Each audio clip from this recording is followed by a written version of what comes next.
She hadn't laughed in 3 years. Not a chuckle, not even a hint of a smile. Psychologists called her an impenetrable vault. But that afternoon, when the former Marine with oil-stained hands sat beside her on the cold floor of a weathered garage in rural Pennsylvania and told a story about the Iraq War that caught her off guard, she laughed and her world began to crack open. Elizabeth stood facing her father, eyes no longer empty.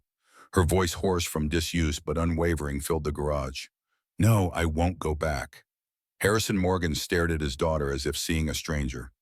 Sam Wilson shifted uncomfortably by the door while Frank Harmon watched, ready to intervene if necessary. Johnny clutched the museum-quality Mustang model to his chest, eyes wide with concern. "Elizabeth," Morgan's voice was dangerously quiet, "you're not thinking clearly." 3 years, Elizabeth replied, each word deliberate. 3 years of being treated like a broken doll. Morgan stepped forward, hand outstretched. "Please, no. 3 years earlier." The rain hammered down on the corrugated metal roof of Harmon's auto like 1,000 impatient fingers, each drop adding to the symphony that Frank Harmon had grown accustomed to over his 27 years of ownership. Outside, the Pennsylvania countryside disappeared behind sheets of water, turning the October afternoon as dark as dusk. Inside, the garage smelled of motor oil coffee that had been sitting too long and the comforting scent of old leather from the tattered workshop manual Frank had inherited from his father. Frank tightened the last bolt on the carburetor of a 1978 Chevy pickup, his weathered hands moving with practiced precision despite the arthritis that had begun to settle into his joints. At 58, Frank Harmon's face carried the topography of a life lived creases around eyes that had squinted into desert sunlines etched by worry during firefights, and a permanently furrowed brow from concentrating on engines for decades. His salt and pepper hair was cropped short, a habit he'd never abandoned after leaving the Marines. "Johnny, hand me that timing light." Frank called out, his voice carrying the slight rasp of a man who'd breathed in too much dust during sandstorms in Kuwait and Iraq. From the corner of the garage, 8-year-old Johnny Harmon looked up from his arrangement of die-cast model cars. The boy's eyes, Martha's eyes, Frank thought for the 1,000th time, lit up at being included in his father's work.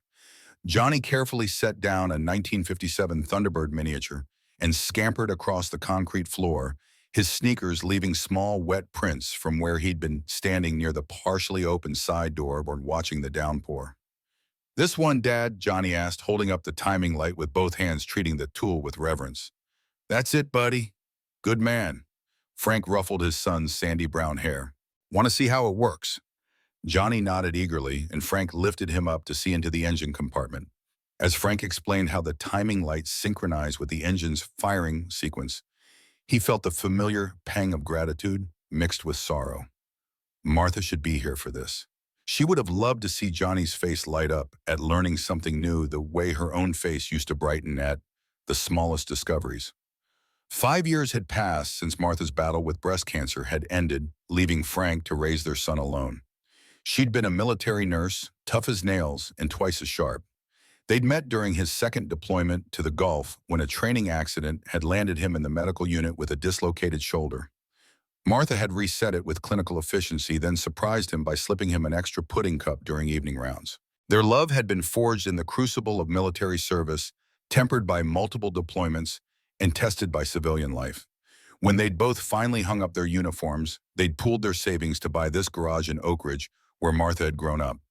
Frank had earned his Purple Heart during an ambush outside Fallujah, the shrapnel scars on his left leg, a permanent reminder of the brothers he'd lost that day. The radio in the corner crackled through "Tuesday's Gone" by Lynyrd Skynyrd, the sound occasionally distorted by the storm's interference with the ancient antenna. Frank hummed along, his deep voice harmonizing with the melody. Music had been Martha's domain. She'd known all the lyrics to every song on the classic rock stations. But after she'd gone, Frank had made sure to keep the radio playing. It was one of the many ways he kept her memory alive in the garage she'd helped him purchase after his discharge. "Dad, can we work on the Mustang after you finish Mrs. Peterson's truck?" Johnny asked, eyes hopeful. Frank checked his watch. "We've got about an hour before closing. I think we can squeeze in some time." In the far corner of the garage, partially hidden under a custom car cover, sat Frank's pride and joy, a 1967 Ford Mustang Fastback Highland Green, just like the one from Bullitt. Frank had purchased the rusted shell 3 years ago, shortly after Martha's passing, when he needed something to occupy his hands and mind during the long, empty evenings. The restoration project had become a bridge between him and Johnny, a way to connect when words failed them both. I was thinking we could start on the interior today, Frank said, making a mental note to order the correct shade of upholstery for the back seats. The Mustang was more than just a car to him. It was a legacy he was rebuilding for Johnny, a tangible piece of American history they could share. The other parents in Johnny's class might be saving for college funds, but Frank's finances were stretched thin. The medical bills from Martha's treatment had drained their savings, and the roof at home had been leaking for months. But the garage was their sanctuary, the place where Johnny would rather be than anywhere else. The boy struggled to connect with classmates who teased him for preferring model cars to video games. The sudden flash of headlights through the rain-streaked windows interrupted Frank's thoughts. A vehicle had pulled into the gravel lot outside its high beams, cutting through the downpour. Not one of the locals, Frank thought. He knew every truck and sedan in Oak Ridge by sight, could identify most by sound alone. This was something else entirely. Looks like we've got a customer, buddy. Go ahead and start organizing those interior swatches for the Mustang. I'll be with you as soon as I can. Johnny nodded and headed back to his corner as Frank wiped his hands on a shop rag and moved toward the large bay door. Through the glass panels, he could make out the sleek silhouette of a Cadillac Escalade, midnight black and gleaming despite the rain.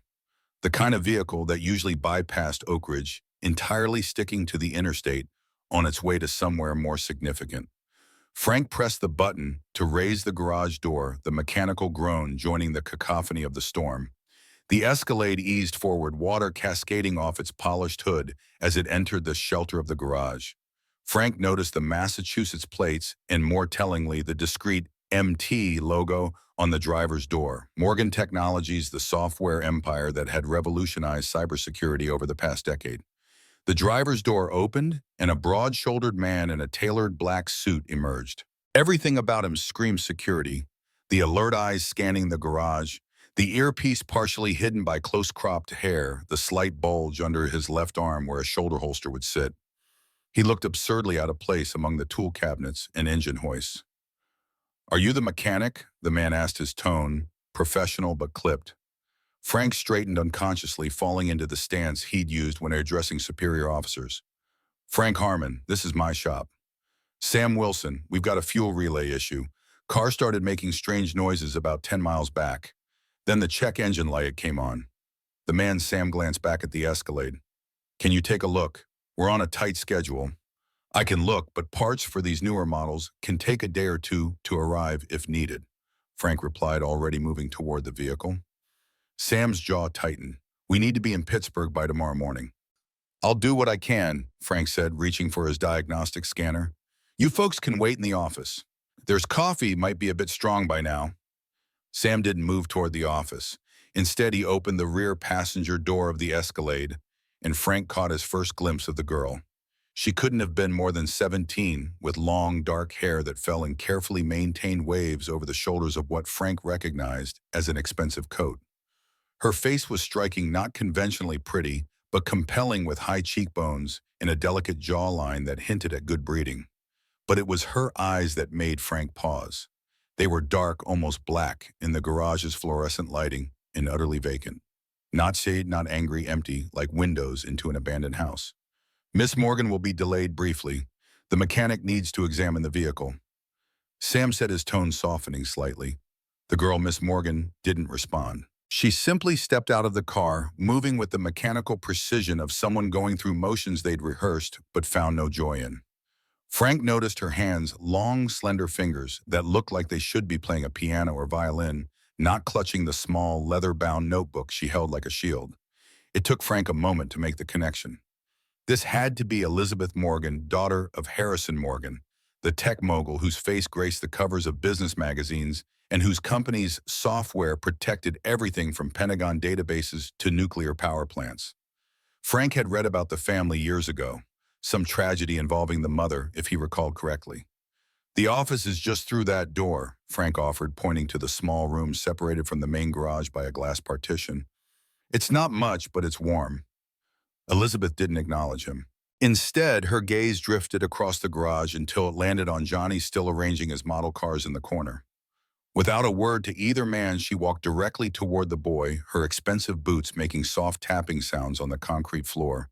Sam made a move to follow, but Frank caught his eye and gave a slight shake of his head. Something told him to let this play out. Elizabeth stopped a few feet from Johnny's corner and simply stood there watching. After a moment, she lowered herself to the floor, carefully arranging her coat beneath her, and sat cross-legged on the concrete. She didn't speak, didn't smile, just sat and observed Johnny's meticulous arrangement of miniature vehicles. Johnny, who normally shied away from strangers, looked up at her with curious eyes. "Do you like cars?" Elizabeth didn't answer, but her gaze fixed on the 1957 Thunderbird model in Johnny's hand. "This one's a T-Bird," Johnny continued, seemingly unfazed by her silence. "Dad says these had the first backup lights as standard equipment." He held the model up for her inspection. "Want to hold it?" Frank watched scanner forgotten in his hand as Elizabeth hesitated, then slowly extended her hand. Johnny placed the die-cast car in her palm, and she brought it closer to her face, examining it with an intensity that seemed at odds with her previously vacant expression. "I've got more," Johnny offered, pointing to his collection. "I'm making a timeline of American automotive history. Dad helps me learn about each one." Sam cleared his throat, breaking the spell. "Mr. Harmon, the vehicle." Frank nodded, tearing his eyes away from the strange tableau of the billionaire's daughter sitting on his dirty garage floor with his son. "Right, let me take a look." As Frank connected his diagnostic scanner to the Escalade's computer system, he kept one eye on the corner. Johnny had resumed his narration, explaining each model in his collection to Elizabeth, who remained silent but appeared to be listening. It was the most animated Frank had seen his son with anyone outside their immediate circle of garage regulars. At home, Johnny sometimes went days barely speaking to the other kids in his class. After Martha died, he'd stopped talking entirely for nearly a month. No amount of gentle questioning or professional counseling had broken through his silence. What had finally reached him was the Mustang the day Frank had brought home the rusted shell and asked for Johnny's help in making it beautiful again. His son had looked at the car, then up at Frank, and said his first words in weeks, "Mom would have loved this car." The scanner beeped, confirming Sam's assessment, a faulty fuel relay likely triggered by the heavy rain and electrical interference. It was a relatively simple fix, but Frank would need to order the part. "Good news and bad news," Frank told Sam, who had positioned himself where he could keep Elizabeth in his sightline. "I can fix it, but I'll need to get the part from my supplier in Bedford. Won't arrive until tomorrow morning." Sam's expression darkened. "That's not acceptable. Surely there's somewhere closer." Frank shook his head. "Not for this model. Not with the aftermarket security system you've got installed." He tapped the scanner. "I'm assuming Morgan Technologies has some custom modifications to this vehicle." A flicker of surprise crossed Sam's face. "How did you know that?" "Readings are different from standard, military-grade encryption on the computer system. If I had to guess, makes sense given who you work for." Sam studied Frank with newfound interest. "You know your stuff. 27 years fixing cars, plus some time keeping Humvees running in Kuwait and Iraq," Frank replied with a shrug. "I've seen a few things." While they spoke, Frank noticed Elizabeth had opened her notebook and appeared to be sketching something. Johnny was watching his model cars temporarily forgotten. "Look, I can call ahead to Pittsburgh, have another car waiting," Sam said, already reaching for his phone. "We'll leave this one here and return for it later in the week." Frank nodded. "Your call. I can start the diagnostic work today, order the part, and have you back on the road by noon tomorrow." Sam stepped away to make his call, and Frank took the opportunity to approach Johnny and Elizabeth. As he drew closer, he could see what she was drawing, a remarkably detailed sketch of Johnny's 1957 Thunderbird rendered with precise, confident strokes that spoke of formal training. "That's really good," Frank said quietly, crouching down to their level. Elizabeth didn't look up, didn't acknowledge his presence at all. She continued drawing, adding minute details to the Thunderbird's chrome trim. "She's making my T-Bird fancy, Dad," Johnny said with a grin. "Look, she got all the little parts right." Frank studied the drawing. It wasn't just technically accurate, it captured something essential about the spirit of the car, giving the small toy a dignity and presence it hadn't possessed before. "You've got a good eye," Frank said to Elizabeth, not expecting a response and not receiving one. "Johnny's been collecting these since he was 4, started with Hot Wheels. Now he's graduated to the detailed historical models. Johnny beamed. Dad knows everything about all of them. He can tell you what year they changed the headlights on Corvettes and why the '64 Mustang almost wasn't called a Mustang. Frank smiled. Not everything, buddy. Just enough to be dangerous at car shows. For just a moment, Frank thought he saw a flicker of something in Elizabeth's eyes, not quite interest, but perhaps the absence of emptiness. Then Sam returned, phone in hand. We've got a car meeting us in Bedford 40 minutes from here, he announced. Miss Morgan, we need to go. Elizabeth didn't move immediately. She finished the line she was drawing, then carefully tore the page from her notebook and placed it beside Johnny's collection. Only then did she rise, brushing imaginary dust from her coat with practiced movements. Thank you for letting us use your garage, Mr. Harmon, Sam said, professional once more. Send the bill to this address. He handed Frank a business card with the Morgan Technologies logo embossed in silver. Frank pocketed the card. Am I in? I'll call when the car is ready. As Sam ushered Elizabeth toward the door where a town car was now waiting, despite the downpour, Frank noticed she glanced back once at Johnny's corner. Her expression hadn't changed, but something about the set of her shoulders seemed different, less rigid perhaps. After they'd gone, Frank walked over to Johnny, who was carefully examining the drawing Elizabeth had left. She didn't say anything, Dad, Johnny said, looking up. Not one word. But she drew this. He held up the sketch. It's the best drawing of a car I've ever seen. Frank took the paper, studying the precise lines and detailed shading. In the corner, in an elegant script that spoke of years of private education, was a small signature, E.M. Elizabeth Morgan, Frank murmured, remembering where he had heard the name before. 3 years ago, there had been a news story: the wife of tech billionaire Harrison Morgan, killed in a car accident on their daughter's 14th birthday. The daughter had been in the car, but survived physically unharmed. Frank recalled Martha commenting on the tragedy while folding laundry, wondering aloud what would become of the poor girl. Now he knew. Elizabeth Morgan had survived, but something in her had gone silent. Can we keep it, Dad? Johnny asked, already clearing a space on the corkboard where he displayed his favorite car facts and pictures. Frank nodded, handing the drawing back. Sure, buddy. It's a gift. Now how about we close up early and work on that Mustang? As Johnny pinned the drawing carefully to the board, Frank couldn't shake the image of Elizabeth's empty eyes. He'd seen that look before on the faces of young Marines after their first firefight, the 1,000-yard stare that spoke of trauma too fresh to process. But those men had eventually found their way back with time and the right kind of support. He wondered if Elizabeth Morgan had anyone giving her that kind of time and space.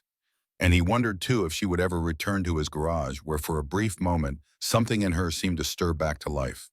The next morning broke clear and cold, the storm having blown itself out overnight, leaving behind puddles that reflected the crisp blue October sky. Frank arrived at the garage earlier than usual, eager to get the diagnostic work done on the Morgan vehicle before his regular customers began arriving. Johnny was spending the day with Frank's neighbor, Mrs. Callahan, who watched him when school was out, a retired teacher who treated Johnny like the grandchild she'd never had. Frank had just finished brewing the first pot of coffee when he heard the crunch of tires on gravel. Expecting his parts delivery, he was surprised to see a town car pull up beside the garage. Even more surprising was the passenger who emerged, Elizabeth Morgan, alone, this time with no sign of Sam or any other security personnel. She wore simpler clothes today, dark jeans, a gray cashmere sweater, and leather boots that looked expensive but practical. Her hair was pulled back in a simple ponytail, and she carried the same leather notebook from yesterday. In her other hand was a cardboard tray holding 2 coffee cups from the artisanal cafe in Bedford 30 minutes away. Frank wiped his hands on a shop rag and opened the side door. Good morning, he said, keeping his voice casual, as though Billionaire's daughters showed up at his garage every day. Elizabeth didn't respond verbally, but she held out the coffee tray, offering one of the cups to Frank. He accepted it with a nod of thanks, noticing the neat handwriting on the cup. Black no sugar for the mechanic. Thank you, he said, taking a sip. It was good coffee, far better than the bargain brand he brewed in the garage's ancient percolator. I've ordered the part for your car. Should be here in a couple of hours. Elizabeth nodded slightly, the first acknowledgement she'd given that she even heard him, and glanced around the garage, her dark eyes seeming to search for something. Johnny's not here today, Frank said, correctly interpreting her look. He's with the neighbor when there's no school. Teacher in service day. A flicker of disappointment crossed Elizabeth's face so brief Frank almost missed it. Then she walked over to Johnny's corner, where his models remained arranged in their careful timeline. She stood looking at them for a long moment, then turned her gaze to the corkboard, where her drawing was now prominently displayed. Frank sipped his coffee watching her. He'd learned in the Marines that sometimes the best thing to say was nothing at all. After a minute, Elizabeth settled onto the floor in the same spot she'd occupied yesterday, opened her notebook, and began to sketch. Frank took this as his cue to return to work. He pulled the Escalade into the center bay and began the process of accessing the fuel relay. The familiar routine of mechanical work allowed his mind to wander. He wondered what Harrison Morgan would think if he could see his daughter now sitting cross-legged on the dirty floor of a rural Pennsylvania garage, silently drawing in a notebook, while a middle-aged mechanic fixed her family's car. The incongruity of it struck Frank as he worked, occasionally glancing over to check on his unusual guest. Elizabeth remained absorbed in her drawing for nearly an hour, her pencil moving with quiet confidence across the page. Frank had progressed to removing the faulty relay when she finally stood and walked over to the workbench nearest his bay. Without speaking, she set her notebook down where he could see it. On the open page was a detailed sketch of his garage, not just the space but the feeling of it. She'd captured the way the morning light filtered through the high windows, the organized chaos of Frank's tool wall, the dignified presence of the half-restored Mustang under its cover. It was the garage, as Frank himself saw it, not just a building, but a sanctuary. "You've got a real talent," Frank said quietly, studying the drawing. "You see things other people miss." Elizabeth didn't respond, but she remained standing beside him, her eyes on the sketch. "I was working on the interior of that Mustang with Johnny yesterday," Frank continued, nodding toward the covered car.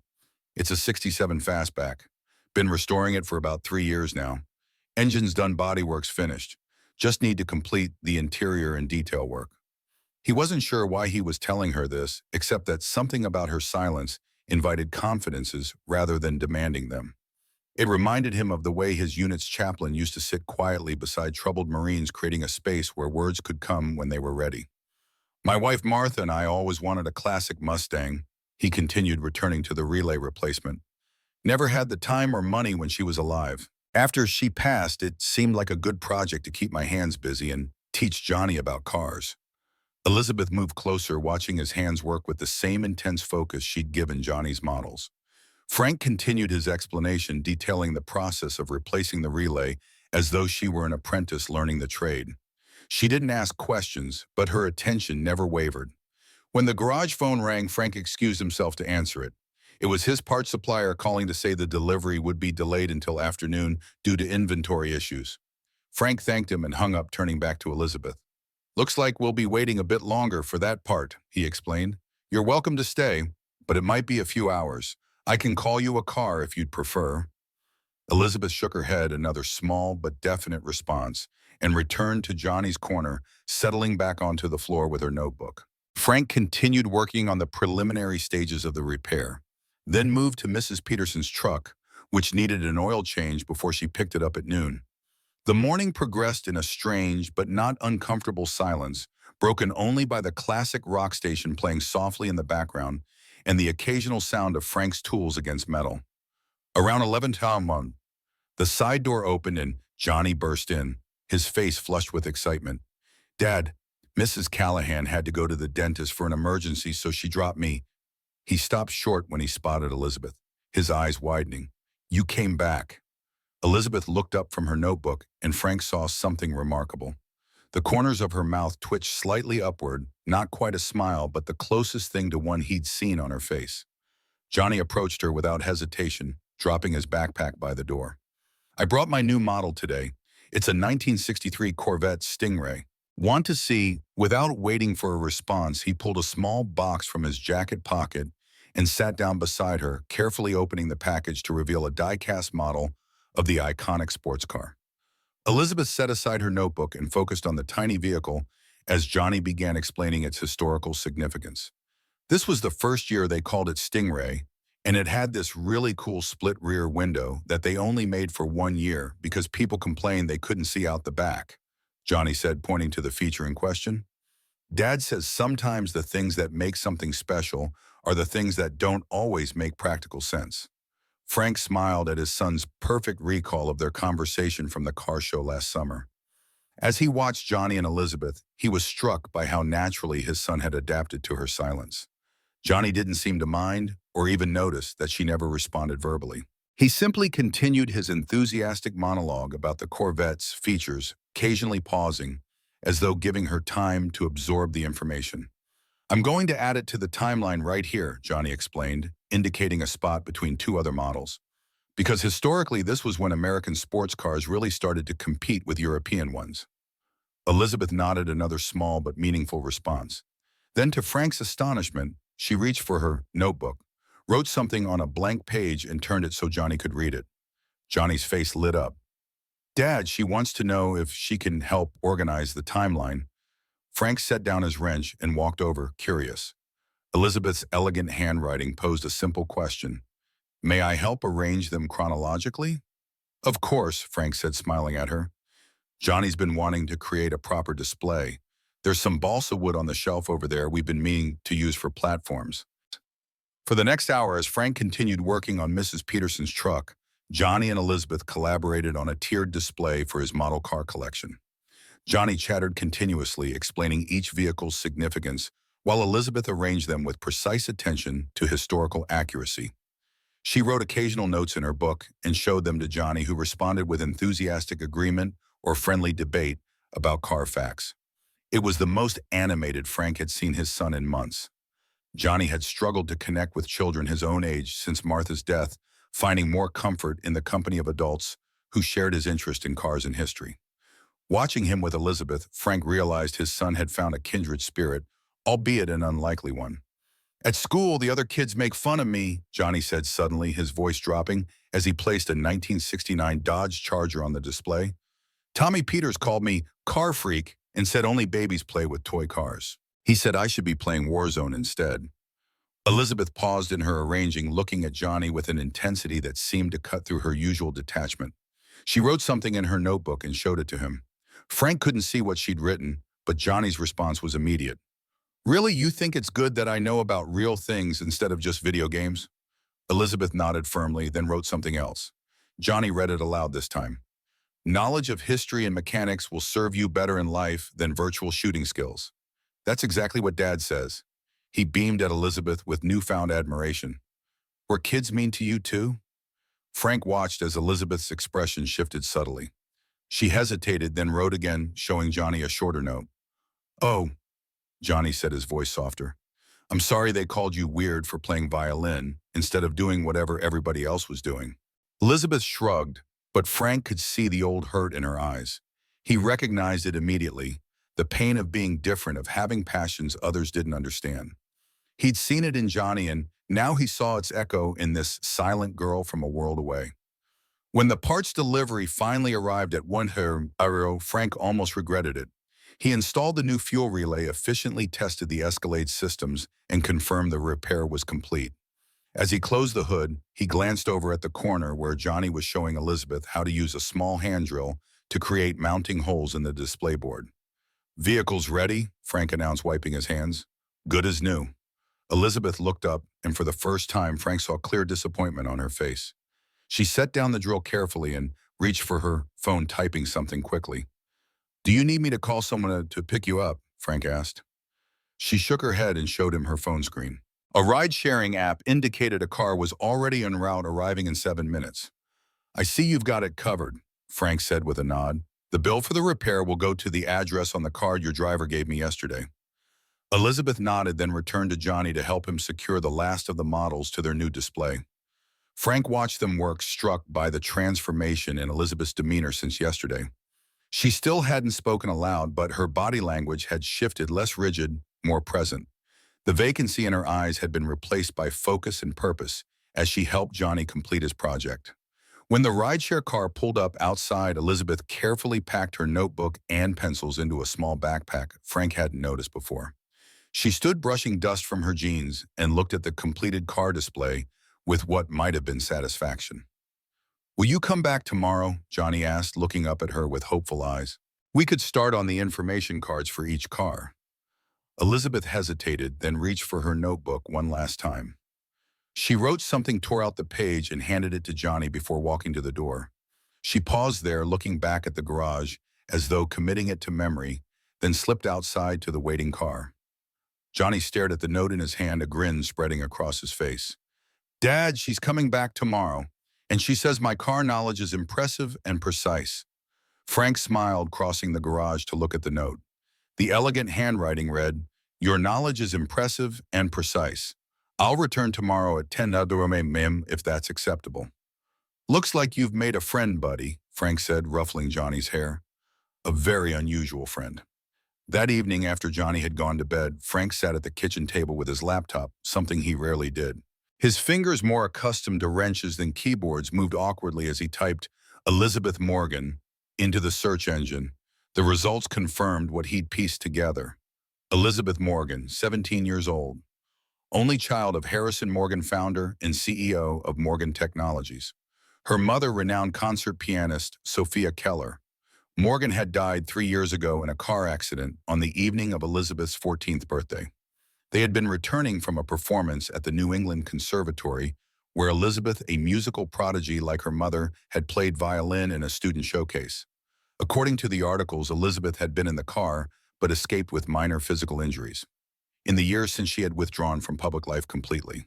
The most recent mention was a small piece in a Boston Society column noting that Elizabeth had withdrawn from her prestigious private school in favor of home education and had declined to continue her musical studies despite exceptional promise.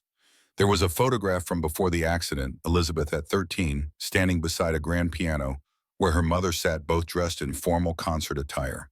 The girl in the photo bore little resemblance to the silent young woman who had sat on his garage floor. The Elizabeth in the picture was smiling broadly, eyes alight with confidence and joy as she held a violin. Frank closed the laptop, troubled by what he'd found and what he hadn't. There was no mention of Elizabeth's silence, no explanation for why the daughter of one of America's wealthiest men would choose to spend her day in a rundown garage in rural Pennsylvania. Most concerning to Frank was the absence of any reference to treatment or recovery. Surely a man with Harrison Morgan's resources would have secured the best psychological care for his daughter.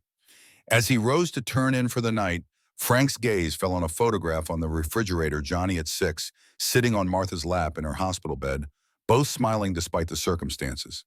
It had been taken just weeks before she died, when she'd still had good days between the bad ones. Frank remembered how Johnny had stopped speaking for nearly a month after Martha's funeral. No amount of gentle questioning or professional counseling had broken through his silence.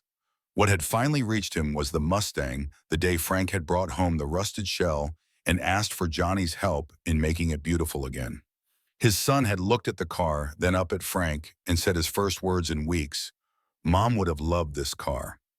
Perhaps Frank thought, as he turned off the kitchen light, Elizabeth Morgan was not so different from his son. Perhaps she too was waiting for the right restoration project to help her find her voice again. Elizabeth returned the next morning as promised, arriving in a rideshare car at precisely 10 a.m. She carried a larger backpack today, and when Johnny eagerly helped her unpack it, Frank saw she had brought professional-grade art supplies, colored pencils, fine-tipped markers, and heavyweight paper. For the next several hours, as Frank worked on a timing belt replacement for a regular customer, Elizabeth and Johnny created information cards for each model car in the collection. Johnny provided the facts, Elizabeth rendered them in artistic typography and illustrations that transformed simple car data into miniature works of art. The routine continued for a week. Each morning, Elizabeth would arrive at 10, sometimes bringing coffee for Frank or a new model car for Johnny's collection. She never spoke aloud, communicating through notes, nods, and the occasional text message. Johnny chatted enough for both of them, sharing car facts, school stories, and his dreams of becoming an automotive engineer, like the guys who designed the original Mustang. Frank observed the growing friendship with cautious approval. Johnny had bloomed in Elizabeth's presence, his natural enthusiasm finding a patient audience, and Elizabeth, though still silent, showed increasing animation in her gestures and expressions. Once, when Johnny demonstrated how the Mustang's rebuilt engine turned over, Frank could have sworn he heard a soft gasp of appreciation from her. On the 5th day, as Elizabeth helped Johnny organize his collection of car magazines, Frank received a phone call that made the hair on the back of his neck stand up. Harmon's Auto, he answered, wiping grease from his hands. Mr. Harmon. The voice was crisp, authoritative, with the polished accent of old money and elite education. This is Harrison Morgan. I believe you have been entertaining my daughter. Frank's eyes flickered to Elizabeth, who was focused on cutting precise rectangles from cardstock for Johnny's magazine clippings. Mr. Morgan, he acknowledged, keeping his voice neutral. What can I do for you? You can explain why my 17-year-old daughter has been spending her days in your establishment. The slight pause conveyed volumes about his opinion of Frank's garage. I'm not sure I'm the one who should be explaining that, sir, Frank replied evenly. Elizabeth has been visiting of her own accord. She and my son have been working on his model car collection. There was a pause, then a sound that might have been a suppressed sigh. Mr. Harmon, I don't know what you think you're doing, but Elizabeth is under the care of specialists. Has been since her mother's accident. Whatever game you're playing. No game, sir, Frank interrupted his military bearing, returning as it always did when he felt challenged. Your daughter showed up at my garage, sits on the floor with my son, and helps him organize his cars. That's the extent of it. She communicates with you. Morgan's voice sharpened with sudden interest. Frank hesitated, looking again at Elizabeth. Not verbally, she writes notes sometimes or sends text messages. Another pause, longer this time. Elizabeth hasn't communicated willingly with anyone in 3 years, Mr. Harmon. Not with me, not with her therapist, not with the specialists at the 3 private facilities where she's been treated. Frank absorbed this information, thinking of the elegant notes Elizabeth wrote to Johnny, the careful text messages she sometimes showed him when asking about tools or car parts. I don't know what to tell you, Mr. Morgan. She seems comfortable here. I'm sending Sam to collect her, Morgan said abruptly. He'll be there within the hour. This has gone on long enough. Before Frank could respond, the line went dead. He set the phone down, slowly troubled by the conversation. Across the garage, Elizabeth was showing Johnny how to create a border for his favorite magazine cover, her dark head bent close to his sandy one as they worked. Frank couldn't imagine this quiet, gentle young woman as the uncommunicative patient Harrison Morgan had described. Yet he'd seen the emptiness in her eyes that first day, recognized the signs of trauma that no amount of wealth or specialist could simply erase. For the next 40 minutes, Frank continued working on his customer's car, occasionally glancing at the odd pair in the corner. He debated whether to warn Elizabeth about her father's call, but decided against it. Whatever was happening between the Morgans was their business. His responsibility was to Johnny in the safe space of the garage they shared. At precisely 11 p.m., the now familiar black Escalade pulled into the lot and Sam emerged, his expression grim. Elizabeth, who had been in the midst of demonstrating a shading technique to Johnny, went completely still, her pencil freezing mid-stroke. Frank wiped his hands and walked over to meet Sam at the side door. Morning, he said, keeping his tone casual. Sam nodded curtly. I'm here for Miss Morgan. I figured, Frank replied. He stepped aside to allow Sam entry, but positioned himself where he could intervene if necessary. She's with my son. Sam's eyes found Elizabeth, and Frank saw a flash of genuine surprise cross the security man's face. She's working on an art project, model car display, Frank explained. Johnny's hobby. She's been helping him with the design and information cards. Sam approached cautiously as though expecting Elizabeth to bolt. Miss Morgan, your father has asked me to bring you home. Elizabeth looked up and Frank saw the change immediately. The light in her eyes dimmed, her posture stiffened, and the almost animation of moments before vanished behind a mask of careful neutrality. She set down her pencil with deliberate precision and began packing her supplies. Johnny watched in confusion. Are you leaving? We haven't finished the Shelby section. Elizabeth didn't respond, her movements becoming increasingly mechanical as she closed her backpack. Frank recognized the behavior from his military days, the shutting down that happened when a situation became emotionally untenable. Johnny, why don't you show Sam the display you and Elizabeth have been working on? Frank suggested, crouching beside his son. I bet he'd like to see the 1970 Chevelle SS you added yesterday. Johnny hesitated, glancing between his father and Elizabeth, then nodded. It's the one with the twin racing stripes, he told Sam, pointing to the model in question. It had a 454 cubic inch V8 engine that made 360 horsepower. As Johnny drew Sam's attention to the display, Frank moved closer to Elizabeth.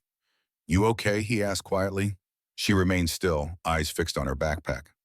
"You're welcome back any time," Frank continued, keeping his voice low enough that only she could hear. "This garage has been here 27 years. It'll be here tomorrow, too." For a moment, Elizabeth's hand stilled. Then in a movement so quick Frank almost missed it, she tore a page from her notebook and slipped it under the model of the 1967 Mustang Fastback, the same model as the car Frank was restoring. "Miss Morgan, we need to go," Sam called, having extricated himself from Johnny's enthusiastic explanation of muscle car engine displacements.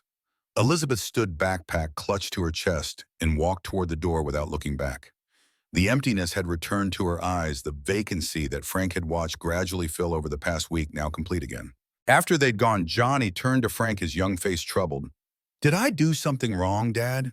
Why didn't she say goodbye?" Frank wrapped an arm around his son's shoulders. "You didn't do anything wrong, buddy. Sometimes people have complicated lives, especially grown-ups." "But Elizabeth isn't a grown-up," Johnny pointed out. "She's a teenager." "You're right," Frank acknowledged, "but she's dealing with grown-up problems." He nodded toward the car display. "Why don't you show me what you two accomplished today?" As Johnny began explaining their organizational system, Frank noticed the corner of paper sticking out from beneath the Mustang model. When Johnny moved to the next section, Frank carefully extracted the note. In Elizabeth's elegant handwriting were 7 words that made his heart ache. "Thank you for making me feel human again." Frank refolded the note and slipped it into his shirt pocket next to the space where he still carried Martha's wedding ring on a chain. Some messages weren't meant to be shared even with Johnny. That evening, as Frank was closing up the garage, a different black car pulled into the lot. A Rolls-Royce Ghost, its sterling silver Spirit of Ecstasy hood ornament catching the last rays of the setting sun. Frank straightened instinctively, wiping his hands on his work pants, as a tall, distinguished man emerged from the driver's seat.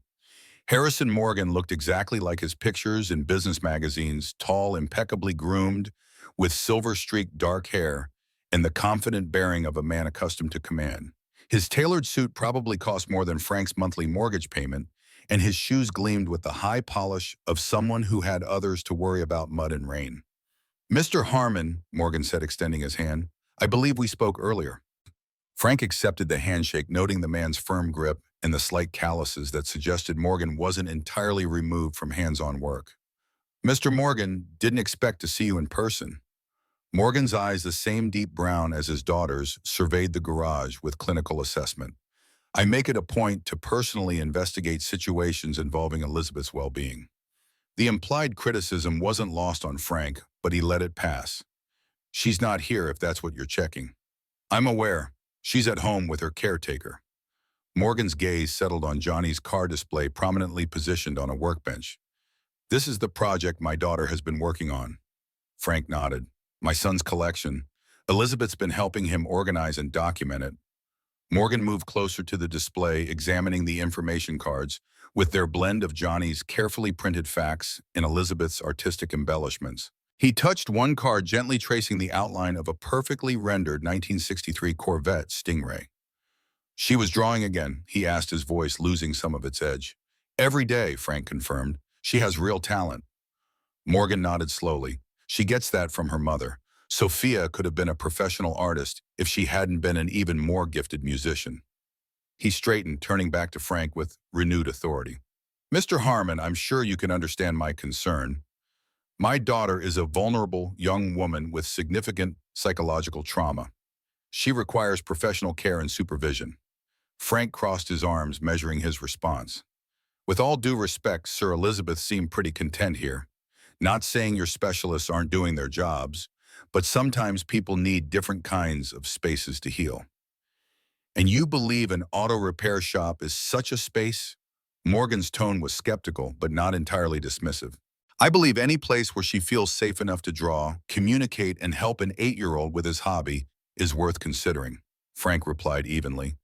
"I was a Marine, Mr. Morgan. Saw combat in 2 wars. Some of the best therapy I got wasn't in the VA offices. It was in places like this, working with my hands, focusing on something I could control when everything else felt chaotic." Something shifted in Morgan's expression, a brief crack in the corporate facade revealing a glimpse of a father's pain. "Elizabeth hasn't laughed in 3 years, Mr. Harmon. Not once since the night her mother died. The specialists say she's experiencing persistent traumatic mutism complicated by severe depression. Frank thought of Elizabeth's intense focus as she helped Johnny drill mounting holes in the display board, the almost smile when his son explained why the 1969 Charger was his favorite muscle car.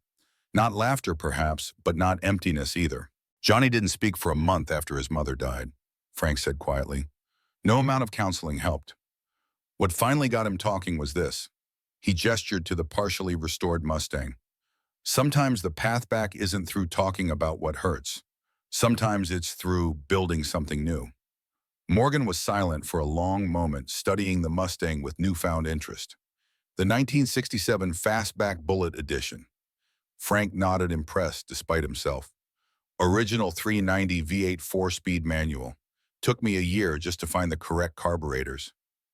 My father had one, Morgan said unexpectedly.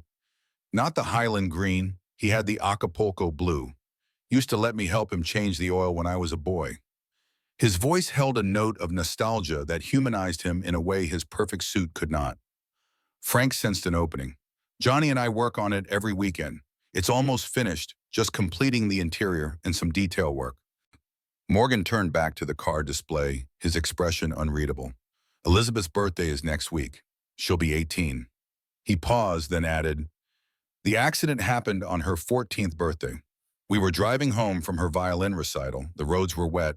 A truck driver fell asleep at the wheel across the median. Frank remained silent, recognizing the rare moment when a man like Morgan would share something so personal with a stranger. I was on a conference call, Morgan continued, his voice tight. Tokyo office. I switched cars at the last minute, took the company vehicle so I could finish the call. Elizabeth went with her mother in the Bentley. He stopped abruptly, composing himself with visible effort. When he spoke again, his voice had regained its corporate polish. Elizabeth will not be returning to your garage, Mr. Harmon. While I appreciate the interest you have taken in her welfare, she requires professional treatment, not amateur mechanics and model cars. Before Frank could respond, Morgan reached into his jacket and withdrew an envelope. For your time, he said, holding it out. Frank didn't take it. Not necessary, sir. Elizabeth was a guest, not a customer. Morgan's eyes narrowed slightly. This isn't a token, Mr. Harmon. This is compensation commensurate with the disruption to your business. No disruption, Frank replied firmly. My son enjoyed her company. No charge for that. Morgan studied him for a moment, then returned the envelope to his pocket. As you wish. He turned to leave, then paused. My daughter has seen 12 specialists in 3 years, Mr. Harmon. Psychiatrists with degrees from Harvard and Johns Hopkins. Trauma experts who've worked with war refugees. Art therapists, music therapists, equine therapists. None of them have gotten her to engage the way your son apparently did with his toy cars. Frank heard the question beneath the statement. Johnny doesn't expect anything from her, he said simply. He's just happy to have someone listen to him talk about carburetors and horsepower ratings. No pressure, no expectations, just sharing something he loves. Morgan nodded slowly as though filing away this information for later analysis. Good evening, Mr. Harmon. As the Rolls-Royce glided out of the lot, Frank stood in the doorway of his garage watching until the taillights disappeared around the bend. Something told him this wasn't the end of the story, just the end of the first chapter. Inside, he walked over to Johnny's display and straightened one of the information cards that had been knocked slightly askew. Elizabeth's drawing of a classic car engine rendered in exquisite detail adorned the corner, bringing life to Johnny's carefully documented specifications.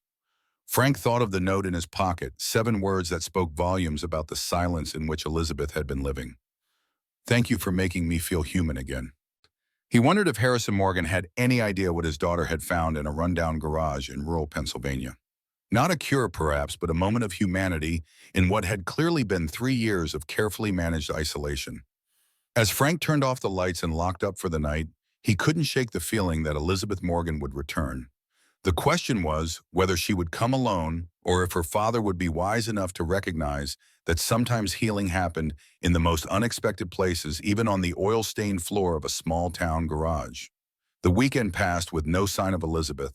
Frank tried to maintain Johnny's routine, Saturday morning pancakes, shaped like car logos, afternoon work on the Mustang's Sunday fishing at Oak Ridge Reservoir, but his son's spirits remained dampened. Johnny checked the door whenever the bell chimed. his hopeful expression falling each time a regular customer entered instead of the silent girl who had shared his corner of the garage.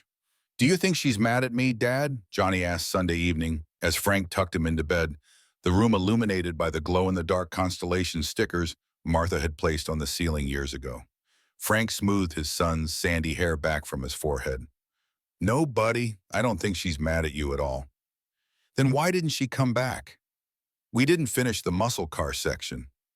Frank chose his words carefully. "Sometimes people have complicated lives, Johnny, especially people like Elizabeth. Her father, he might have different ideas about where she should spend her time." Johnny considered this, his young face serious in the dim light. "Her dad doesn't understand about cars, does he?" Frank smiled despite himself. "I don't think that's the main issue, but no, he probably doesn't understand about cars the way we do." "That's sad," Johnny declared with the straightforward compassion of childhood. "Cars are important. They connect people." Frank thought of Harrison Morgan, standing in his garage, briefly reminiscing about his father's Mustang before the corporate mask had slipped back into place. "You're right about that, buddy, more than most people realize." After Johnny fell asleep, Frank sat at the kitchen table with a cup of coffee, turning Elizabeth's note over in his hands. 7 simple words that revealed the depth of what she'd been missing. Not therapy or treatment or management, just the basic dignity of being treated as a person rather than a problem to solve. Frank understood that need better than most. After his second tour in Iraq, he'd come home with invisible wounds that no amount of VA counseling seemed to touch. The well-meaning therapist had labeled him PTSD, adjustment disorder, hypervigilance, cataloging his symptoms like parts in a manual. It wasn't until he had reopened his father's garage, feeling the familiar weight of tools in his hands and the satisfaction of fixing what was broken, that he'd begun to feel human again. He wondered if Harrison Morgan, with all his resources and specialists, had ever considered that his daughter might need the same thing, not another treatment protocol, but a place where she could simply exist without being constantly evaluated. Monday morning brought a steady stream of regular customers to Harmon's Auto. Mrs. Peterson needed her wipers replaced before the forecasted rain. Old Jim Howard's Buick had a persistent knock that Frank diagnosed as a failing water pump. By noon, the familiar rhythm of the garage had almost pushed thoughts of Elizabeth Morgan to the back of Frank's mind. Almost. The bell chimed at 2:17 p.m., and Frank looked up from the brake job he was finishing to see Sam Wilson standing in the doorway, his broad shoulders filling the frame.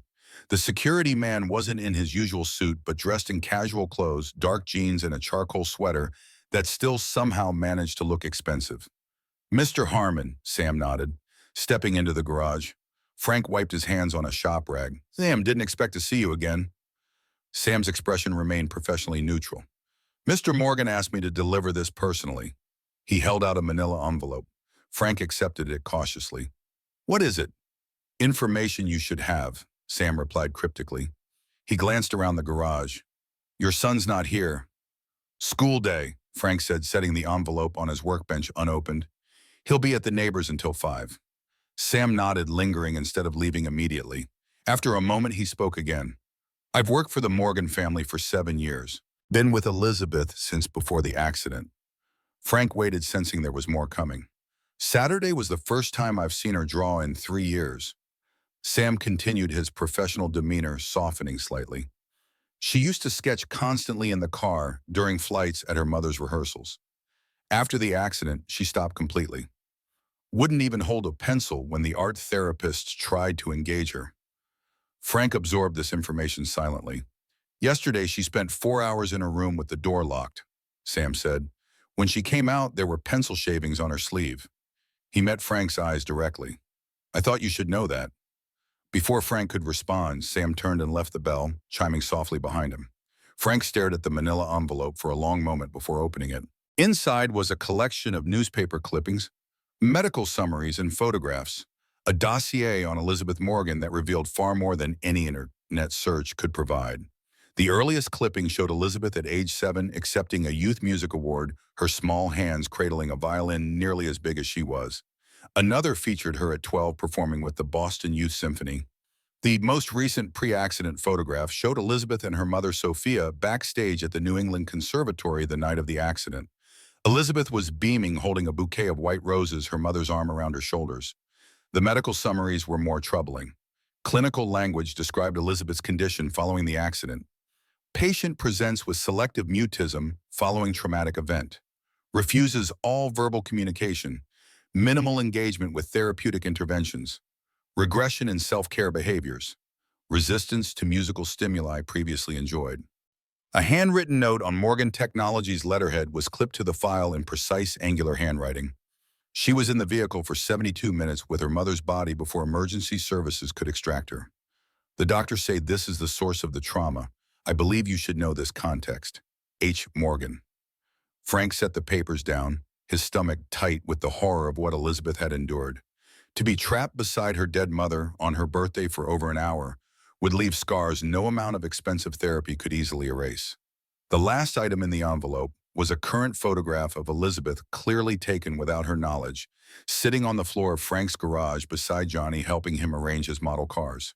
It was the only image in the entire file where she appeared genuinely engaged with her surroundings. Someone, Harrison Morgan, presumably had circled the photograph and written a single word beside it. Why? Frank understood then why Morgan had sent the file. The billionaire wasn't just establishing his authority or warning Frank away from his daughter. He was genuinely baffled by Elizabeth's response to the garage and was seeking answers that his experts hadn't been able to provide. Frank carefully returned the documents to the envelope and placed it in his desk drawer beneath the service manuals and parts catalogs. The glimpse into Elizabeth's history had deepened his concern for the girl, but it hadn't changed his fundamental understanding of what she might need.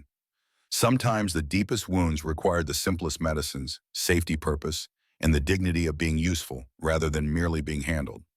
The rest of the week passed without further contact from the Morgans. Johnny gradually stopped looking up expectantly when the garage door opened, though Frank occasionally caught him rearranging the model car display, perfecting the presentation as though preparing for Elizabeth's return. On Friday afternoon, as Frank was completing the week's invoices, his cell phone rang with an unfamiliar number. He answered with his standard greeting. "Mr. Harmon, this is Harrison Morgan." Frank straightened in his chair. "Mr. Morgan, what can I do for you?" "I've been reviewing Elizabeth's schedule and security protocols," Morgan said without preamble. "I understand that your son is not in the school on Mondays due to teacher professional development days." "That's right," Frank confirmed, wondering where this was leading. "Elizabeth's birthday is this Monday. She will be 18. Morgan continued, "I've been advised that allowing her some agency in how she spends her time might be beneficial to her recovery." Frank remained silent, sensing that Morgan was carefully working his way to a point. "She has requested to visit your garage again." Morgan finally said the words, coming with obvious reluctance. "Her new therapist believes it would be counterproductive to refuse." "I see," Frank said neutrally. "I want to be clear, Mr. Harmon. I have significant reservations about this arrangement. However, as Elizabeth will legally be an adult, and as she has shown more initiative in this request than in anything else over the past 3 years, I am accommodating her wishes, provisionally." Frank recognized the tone a commanding officer conceding a point while ensuring everyone understood he remained in charge. "Elizabeth is welcome here, Mr. Morgan. Johnny would be glad to see her." "There will be conditions," Morgan pressed on. "Sam will accompany her and remain present. She will return home by 3 p.m., and I expect to be informed immediately if there are any incidents." "What kind of incidents are you expecting, sir?" Frank asked, an edge creeping into his voice, despite his efforts to remain diplomatic. There was a pause on the line. "Elizabeth's condition makes her unpredictable, Mr. Harmon. She has had episodes of distress in the past when her routine is disrupted."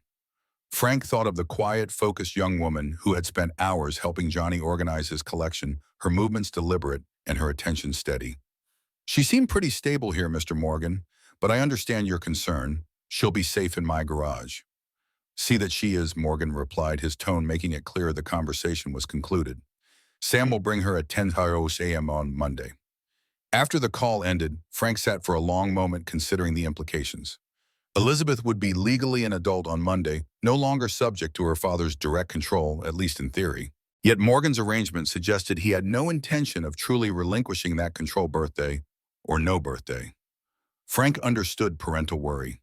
He'd lain awake countless nights after Martha's death, checking on Johnny repeatedly, irrationally fearful that he might lose his son too. But there was something more at work in Morgan's approach, a need to manage and contain that went beyond normal protective instincts. Frank glanced at the clock, almost time to pick up Johnny from school. He'd tell his son the good news Elizabeth would be returning on Monday. Johnny's excitement would be tempered by the revelation that it was her birthday, sending him into a flurry of planning that Frank knew would inevitably involve cars, art supplies, and probably too much sugar. As he locked up the garage, Frank found himself looking forward to Monday with cautious optimism. Elizabeth Morgan was coming back to Harmon's Auto on her 18th birthday, her first birthday as an adult and the fourth anniversary of the worst day of her life. It was a convergence that felt significant, though Frank couldn't have articulated exactly why.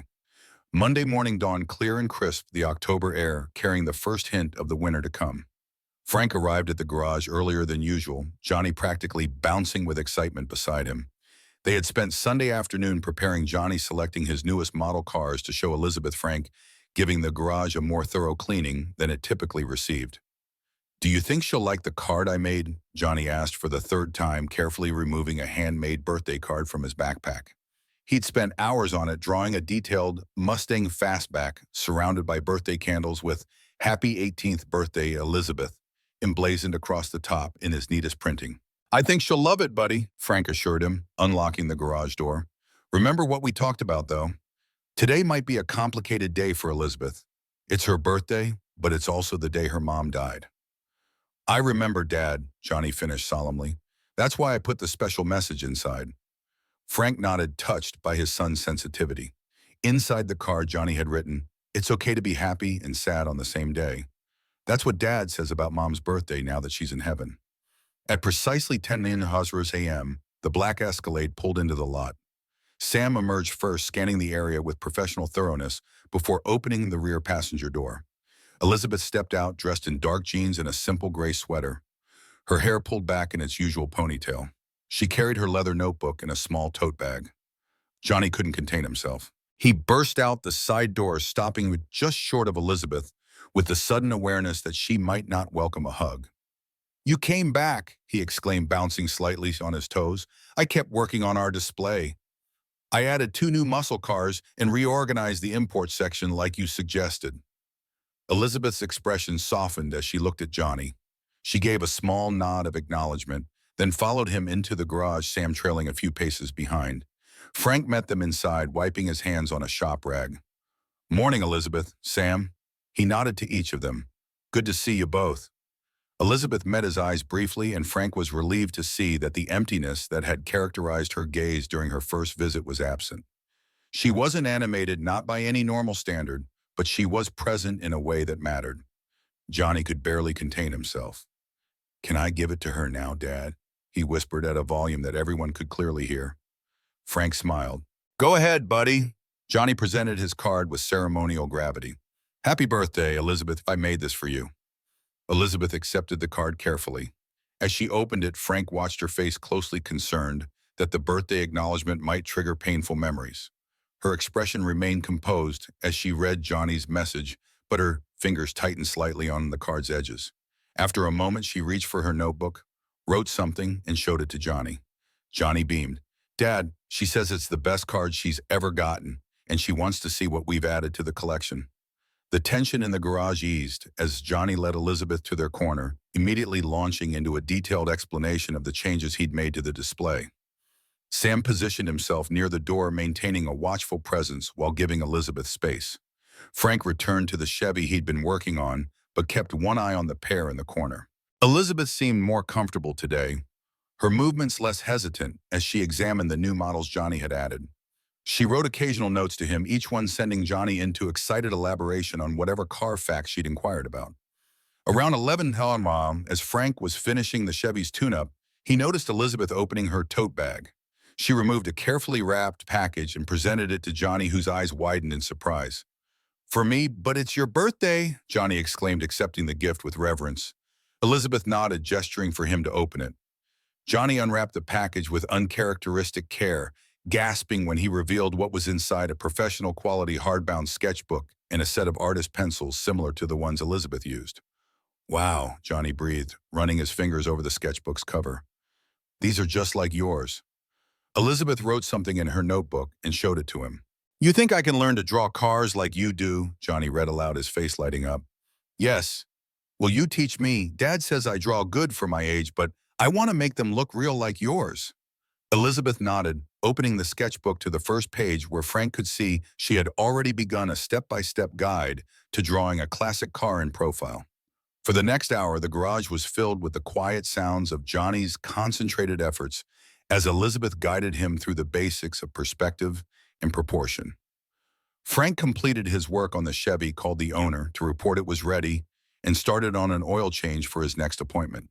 The peaceful routine was interrupted at noon when the garage door opened and Harrison Morgan stepped inside. The atmosphere shifted immediately. Sam straightened from his relaxed posture against the wall. Elizabeth went completely still, her pencil freezing mid-stroke. Johnny looked up in confusion, sensing the sudden tension. Morgan was dressed more casually than during his previous visit, dark slacks and a charcoal sweater that probably cost more than Frank's monthly utilities, but his commanding presence remained unchanged. He surveyed the garage, his eyes settling on Elizabeth and Johnny in their corner.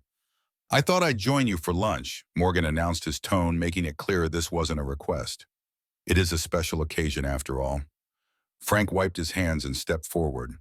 "Mr. Morgan, wasn't expecting you until 3. Morgan's smile didn't reach his eyes. "I've adjusted my schedule. It's not every day my daughter turns 18. Elizabeth had risen to her feet and her notebook clutched to her chest like armor. Her expression had reverted to the careful neutrality Frank had seen when Sam first came to collect her the week before. Johnny, oblivious to the undercurrents, approached Morgan with his natural friendliness. "Hi, I'm Johnny. Are you Elizabeth's dad? She's teaching me to draw cars." Morgan seemed momentarily taken aback by Johnny's direct address. "Yes, I'm Harrison Morgan, Elizabeth's father." His tone softened slightly as he addressed the boy.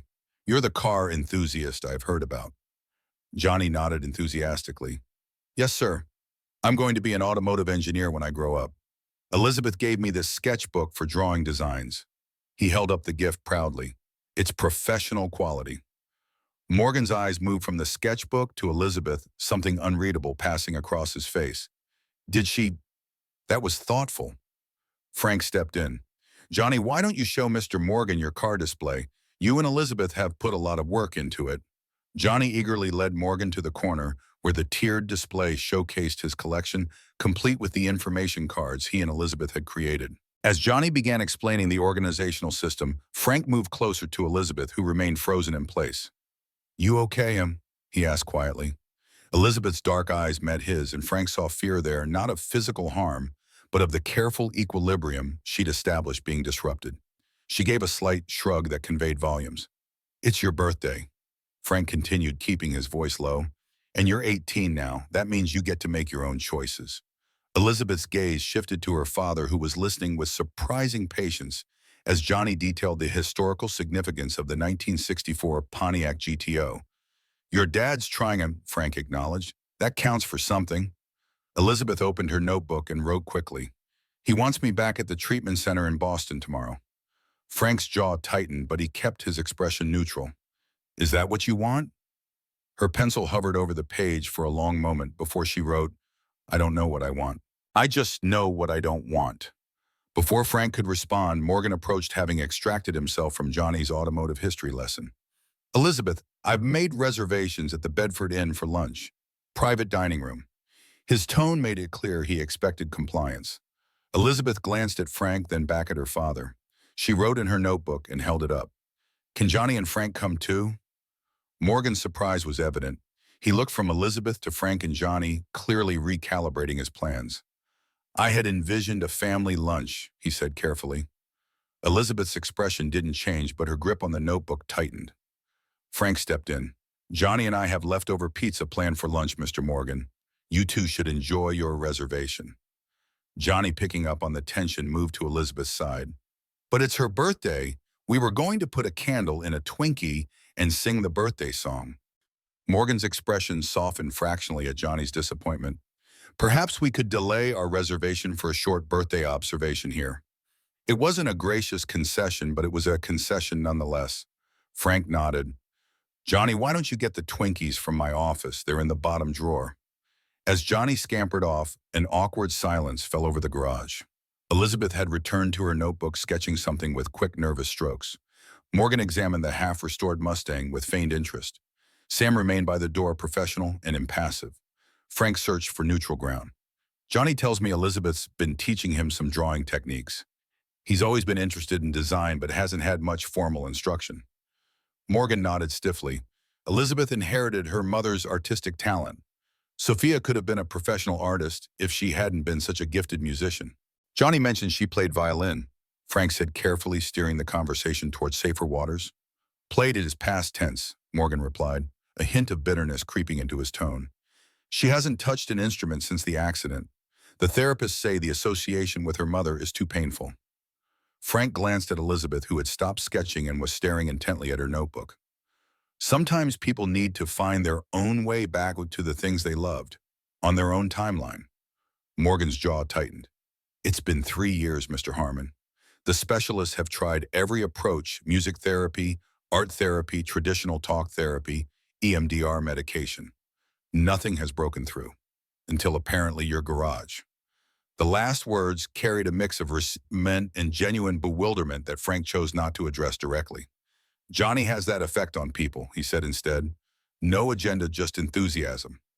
Johnny returned triumphantly with a box of Twinkies and a single blue candle. Dad said we should wait for your birthday until you came back, he told Elizabeth. We got your favorite color candle. Frank wondered how Johnny could possibly know Elizabeth's favorite color, but the slight softening of her expression suggested his son had guessed correctly. What followed was perhaps the strangest birthday celebration Frank had ever witnessed. Johnny arranged a Twinkie on a clean shop rag, inserted the blue candle with ceremonial gravity, and used Frank's lighter to ignite it. Harrison Morgan, billionaire CEO of one of America's most powerful tech companies, stood awkwardly in a rural Pennsylvania garage while an 8-year-old boy led a slightly off-key rendition of Happy Birthday to his silent daughter. Elizabeth's face remained composed throughout, but as Johnny urged her to make a wish, Frank caught a glimpse of something in her eyes, a flicker of genuine emotion breaking through the careful neutrality. She closed her eyes briefly, then blew out the candle with a gentle puff. Johnny cheered. Even Sam cracked a smile from his position by the door. Morgan watched his daughter with an expression Frank couldn't quite interpret, concern mixed with something that might have been longing. Here, Dad brought paper plates, Johnny said, dividing the Twinkies.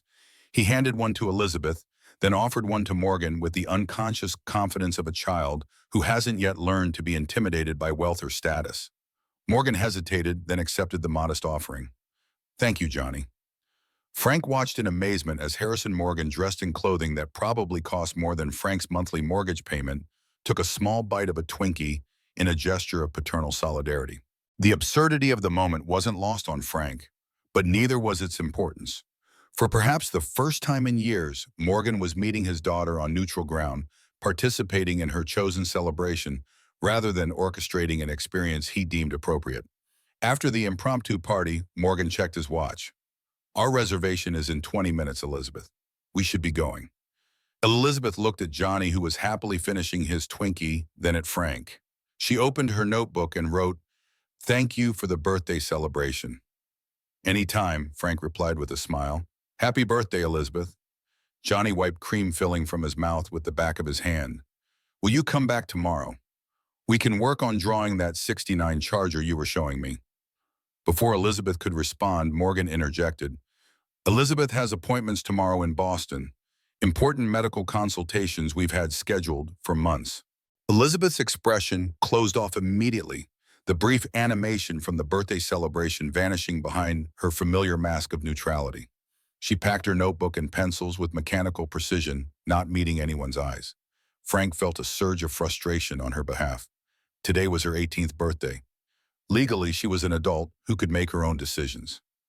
Yet Morgan was speaking about her future as though her newfound legal status changed nothing.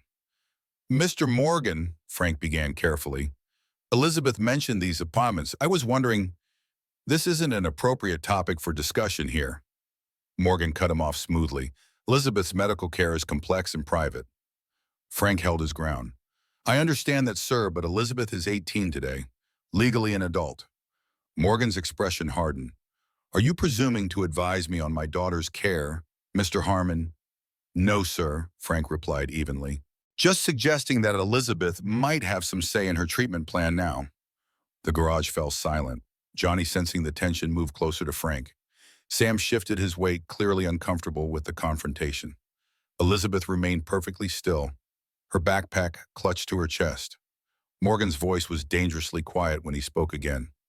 My daughter has been under specialized care for 3 years, Mr. Harmon. Her condition requires ongoing professional treatment that I have the resources to provide. While I appreciate the diversion your garage has offered, let's not confuse a few afternoons of drawing cars with actual therapeutic progress. Frank felt his military bearing returning, spine straightening as it always did in the face of authority. He questioned. With respect, sir, I've seen more engagement from Elizabeth here than you described seeing in 3 years of specialized treatment. That might be worth considering. Morgan's eyes narrowed. You are overstepping, Mr. Harmon. Dad, Johnny tugged at Frank's sleeve, his young face concerned. You're getting mad. Frank took a deep breath, centering himself. Johnny was right. This confrontation wouldn't help Elizabeth. Sorry, buddy, he said to his son, then turned back to Morgan. I apologize if I've overstepped, Mr. Morgan. I only meant to suggest that Elizabeth seems to find some comfort here. That's all. Morgan regarded him coldly for a moment, then turned to Elizabeth. It's time to go. Elizabeth hesitated, then reached for her notebook one last time. She wrote something quickly and showed it to her father. Morgan read it, his expression unchanging. We can discuss this in the car. Sam, bring the vehicle around. As Sam left to retrieve the Escalade, Elizabeth turned to Johnny and gave him a small, sad smile. She reached into her backpack and withdrew a carefully wrapped package, which she handed to him. Johnny accepted it with wide eyes. Another present. But you already gave me the sketchbook. Elizabeth nodded, gesturing for him to open it. Inside was a detailed scale model of a 1967 Ford Mustang Fastback in Highland Green, the exact model Frank was restoring in the garage. But this wasn't a standard die-cast toy. It was a museum-quality replica with opening doors, hood and trunk, detailed engine compartment, and perfect interior upholstery. Wow, Johnny breathed, turning the model carefully in his hands.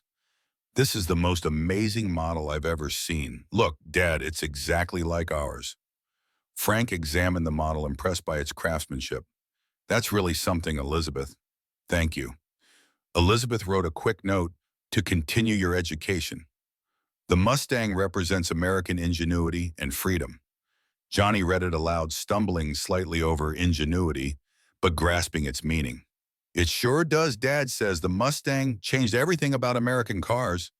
It was the first pony car. Elizabeth smiled, a real smile that transformed her face for a brief moment before the sound of the Escalade pulling up outside recalled her to her circumstances. The smile faded, replaced by her usual neutral expression. Morgan checked his watch. Elizabeth, we need to go now. Elizabeth nodded, shouldering her backpack. She gave Johnny one last look, then turned and followed her father out of the garage without a backward glance. After they'd gone, Johnny stood holding his new model, his expression troubled. Dad, is Elizabeth okay? She seemed sad when they left. Frank crouched beside his son, choosing his words carefully. Elizabeth has had a tough time since her mom died, buddy. Her dad is trying to help her, but sometimes grown-ups don't agree on the best way to help someone. Johnny considered this. But Elizabeth is grown up now too, right? She's 18. That's an adult. Legally, yes, Frank acknowledged. But becoming an adult isn't just about age. It's about being able to make your own choices and take care of yourself. Elizabeth could take care of herself, Johnny said with the confidence of a child who had decided someone was capable. She's smart and she can draw really good, and she knows all about cars. Frank smiled sadly. It's more complicated than that, buddy. Elizabeth has been through something really hard, and she's still finding her way back from it. Johnny nodded solemnly, then brightened. Maybe we could help her, like how you helped me after Mom died. You said working on cars together made both of us feel better. Frank ruffled his son's hair, heart aching at the innocent wisdom in his words. Maybe so, buddy. But right now, it's up to Elizabeth and her dad to figure out what's best for her. As they returned to their work, Johnny carefully placing his new Mustang model in the center of his display, Frank completing the oil change he'd abandoned during the Morgans' visit, Frank couldn't shake the feeling that a critical moment had passed. Elizabeth had turned 18, legally an adult. Yet she'd left with her father as obediently as a child returning to a treatment plan she'd indicated she didn't want. Frank understood the paralyzing effects of trauma better than most. He'd seen strong Marines rendered passive by the aftershocks of combat, unable to assert themselves or make decisions in the civilian world that had once been their home. Recovery wasn't a straight line, and Elizabeth's path would necessarily be complex. Still, as he closed up the garage that evening, Frank found himself hoping that Elizabeth Morgan had found something in his humble garage that might help her claim her voice again, not just in notes written to an 8-year-old boy who loved cars, but in the larger decisions that would shape her future. Little did he know that the next time he saw Elizabeth Morgan, circumstances would test them all in ways none of them could have anticipated. 3 days passed with no word from Elizabeth or the Morgans. Frank tried to focus on the steady rhythm of the garage oil changes, brake jobs, tune-ups, but found his thoughts returning to the silent girl who had briefly shared their space. Johnny, too, seemed subdued, carefully arranging and rearranging his model car display each afternoon, paying special attention to the museum-quality Mustang that now occupied its center. On Thursday morning, Frank arrived at the garage to find a formal envelope wedged into the doorframe. Inside was a check for an amount that made him blink twice to confirm he wasn't misreading the zeros, along with a handwritten note on Morgan Technologies' letterhead. Mr. Harmon, this represents fair compensation for your time and any disruption to your business. I appreciate your patience with Elizabeth's visits, but must insist there be no further contact. Her doctors strongly advise against continued distractions from her treatment protocol. The matter is not open to discussion. Harrison Morgan. Frank stared at the check, $500,000, feeling a complex mixture of anger and concern. Morgan was attempting to close the door on Elizabeth's connection to the garage with the one tool he trusted most: money. It was efficient, impersonal, and entirely in character for a man who believed every problem had a price tag. Without hesitation, Frank took his lighter from his pocket, held the check over the metal trash can beside his desk, and set it aflame. He watched the expensive paper curl and blacken the authorized signature, disappearing into ash. "I'm not for sale, Morgan," he muttered, dropping the last charred corner into the can. "And neither is your daughter's well-being." Frank didn't tell Johnny about the check or the note. The boy asked about Elizabeth each day, his questions gradually becoming less frequent as the week progressed. By Sunday, he seemed to have accepted that their unusual visitor wouldn't be returning, though he still carefully maintained the car display they had created together. Monday morning arrived with the first real cold snap of the season, frost etching delicate patterns on the garage windows. Frank had just finished his first cup of coffee when he heard the distinctive rumble of a high-end engine outside. Not the Escalade, something with more horsepower and less restraint. Through the frosted glass, he saw a sleek, charcoal gray Audi RS7 pull into the lot. For a moment, Frank thought Harrison Morgan had sent another emissary with a larger check. Then the driver's door opened, and Elizabeth Morgan stepped out. She was dressed differently. Dark jeans, a black turtleneck sweater, and a leather jacket that looked both expensive and practical. Her hair was loose around her shoulders rather than in its usual ponytail, and she moved with a purposeful energy Frank hadn't seen before. Frank wiped his hands and opened the garage door. "Elizabeth, wasn't expecting to see you again." She met his eyes directly, then held out a folded piece of paper. Frank accepted it, recognizing her elegant handwriting. "I turned 18 last week. I am now legally responsible for my own medical decisions. I've discharged myself from the treatment center in Boston. My father doesn't know I'm here. I need somewhere to stay while I figure things out. Can you help me?" Frank read the note twice, weighing the implications. Elizabeth was essentially running away from home, a home with a powerful, wealthy father who wouldn't take her departure lightly. Harboring her could be seen as interference, possibly even kidnapping, if Morgan pushed the legal angle. "Elizabeth," Frank said carefully, "this is a complicated situation. Your father sent me a letter explicitly asking me not to have contact with you." Elizabeth's expression didn't change, but her shoulders tensed. She took back the note, wrote beneath her original message, and returned it to Frank. "I understand if you can't help. I just didn't know where else to go. The garage felt safe." The simple honesty of those words, "the garage felt safe," struck Frank deeply. He thought of his own return from Iraq, how he gravitated to the familiar security of the garage when everything else felt chaotic and threatening. He thought of Johnny after Martha's death, finding comfort among the tools and engine parts when words failed him. "Come inside," Frank said, making his decision. "It's cold out here." Once inside, Frank poured Elizabeth a cup of coffee, which she accepted with a nod of thanks. They sat in the small office area, the silence between them broken only by the hum of the ancient space heater in the corner. "I need to understand what's happening," Frank said finally. "Your father said you had appointments in Boston, medical consultations." Elizabeth reached for her ever-present notebook and wrote rapidly. "It's a residential treatment center. I've been in and out of places like it for 3 years. The doctors want to try new medications, another round of intensive therapy. My father believes it's the only option." She paused, then underlined the last sentence and added, "I don't." Frank nodded slowly. "And what do you want, Elizabeth?" She paused, pencil hovering over the page for a long moment before writing. "I want to feel human again, not like a problem to be solved or a condition to be managed. The garage gave me that for the first time in 3 years, a place where I felt like a person, not a patient." Frank understood that feeling all too well. The VA doctors had viewed him as a collection of symptoms to treat hypervigilance, insomnia flashbacks, rather than a man struggling to reconcile the person he had been before the war with the person who had returned. "Your father will be looking for you," Frank said gently. "He has resources, connections. This would be the first place he'd check." Elizabeth nodded, then wrote, "I know, I don't expect to stay here. I just need help figuring out what to do next. I have money. My trust fund became accessible when I turned 18.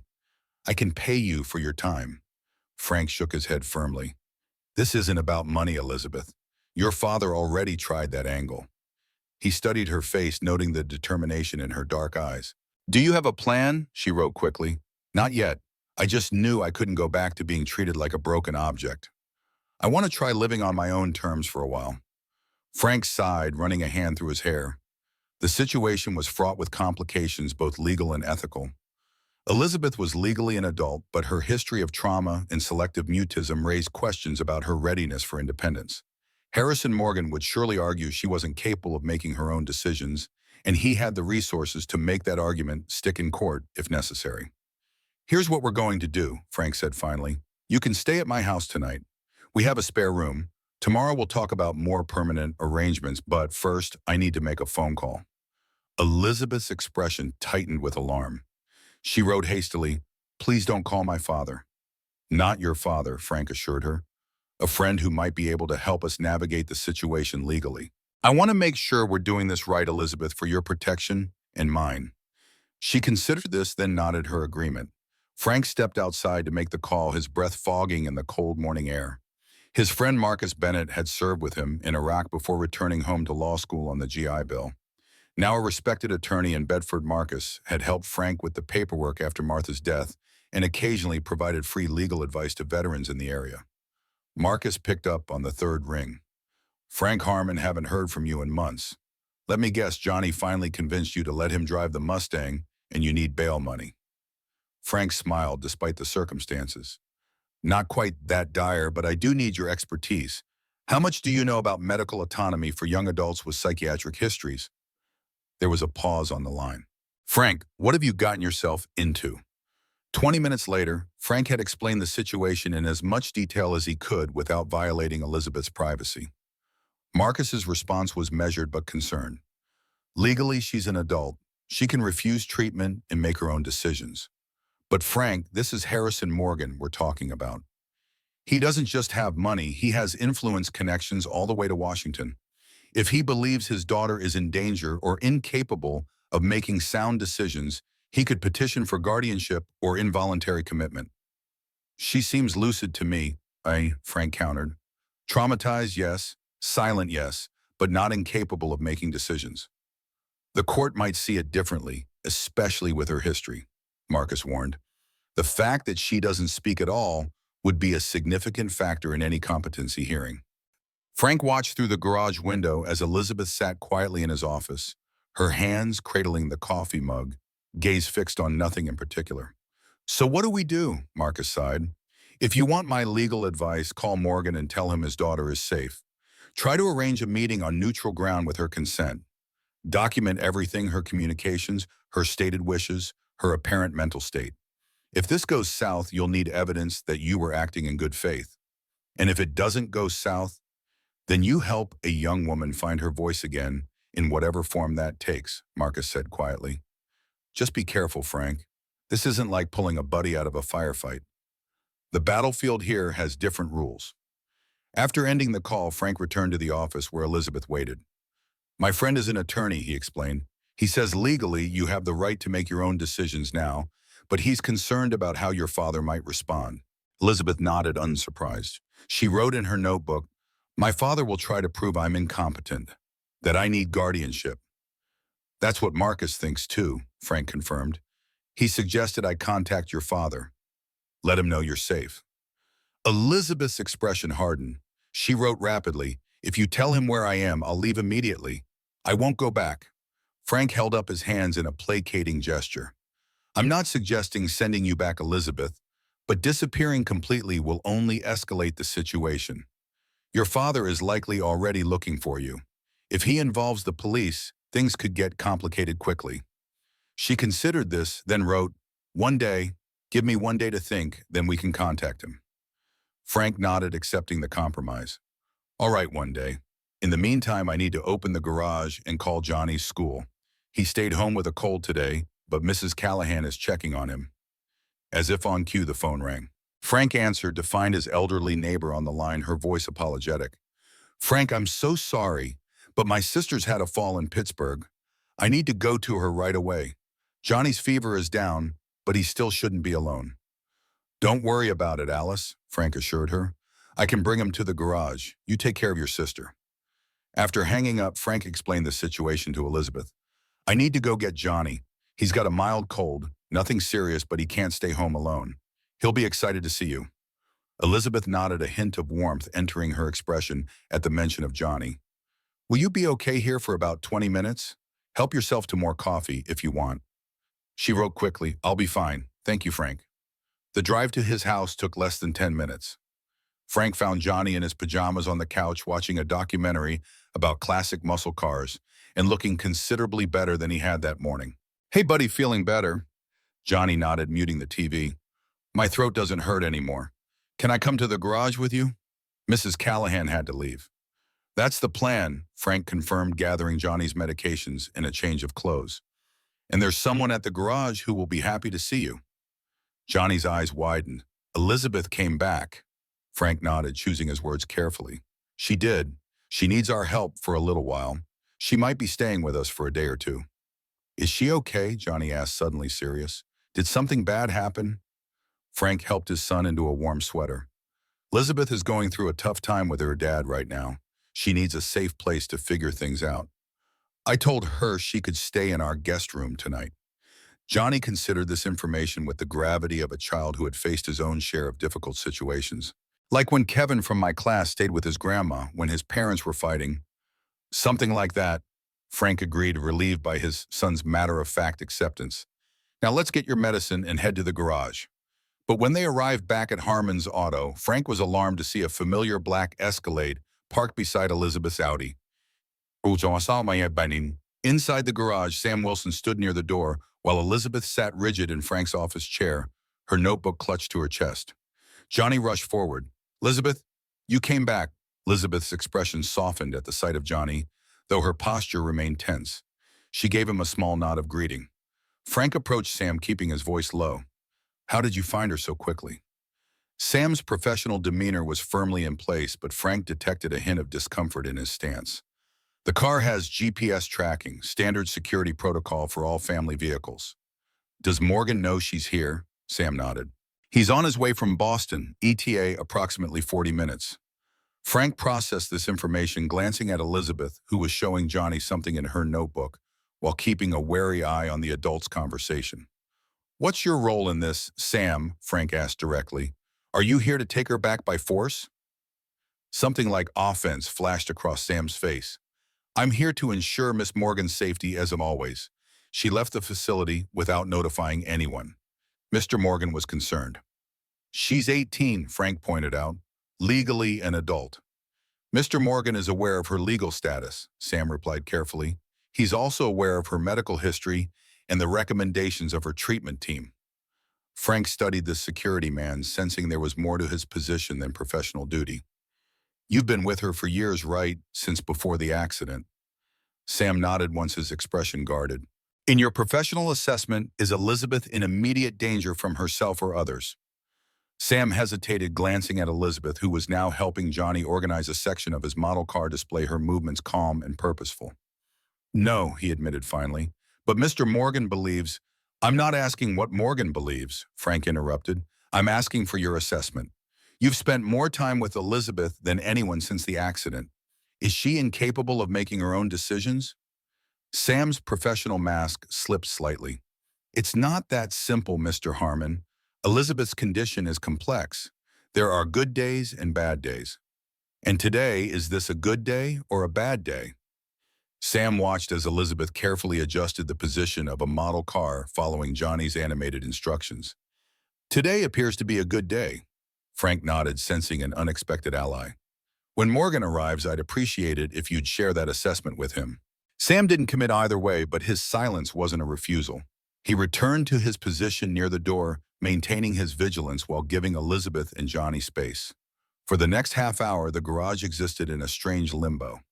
Frank attended to a scheduled oil change, keeping one eye on Elizabeth and Johnny as they worked on reorganizing his model collection.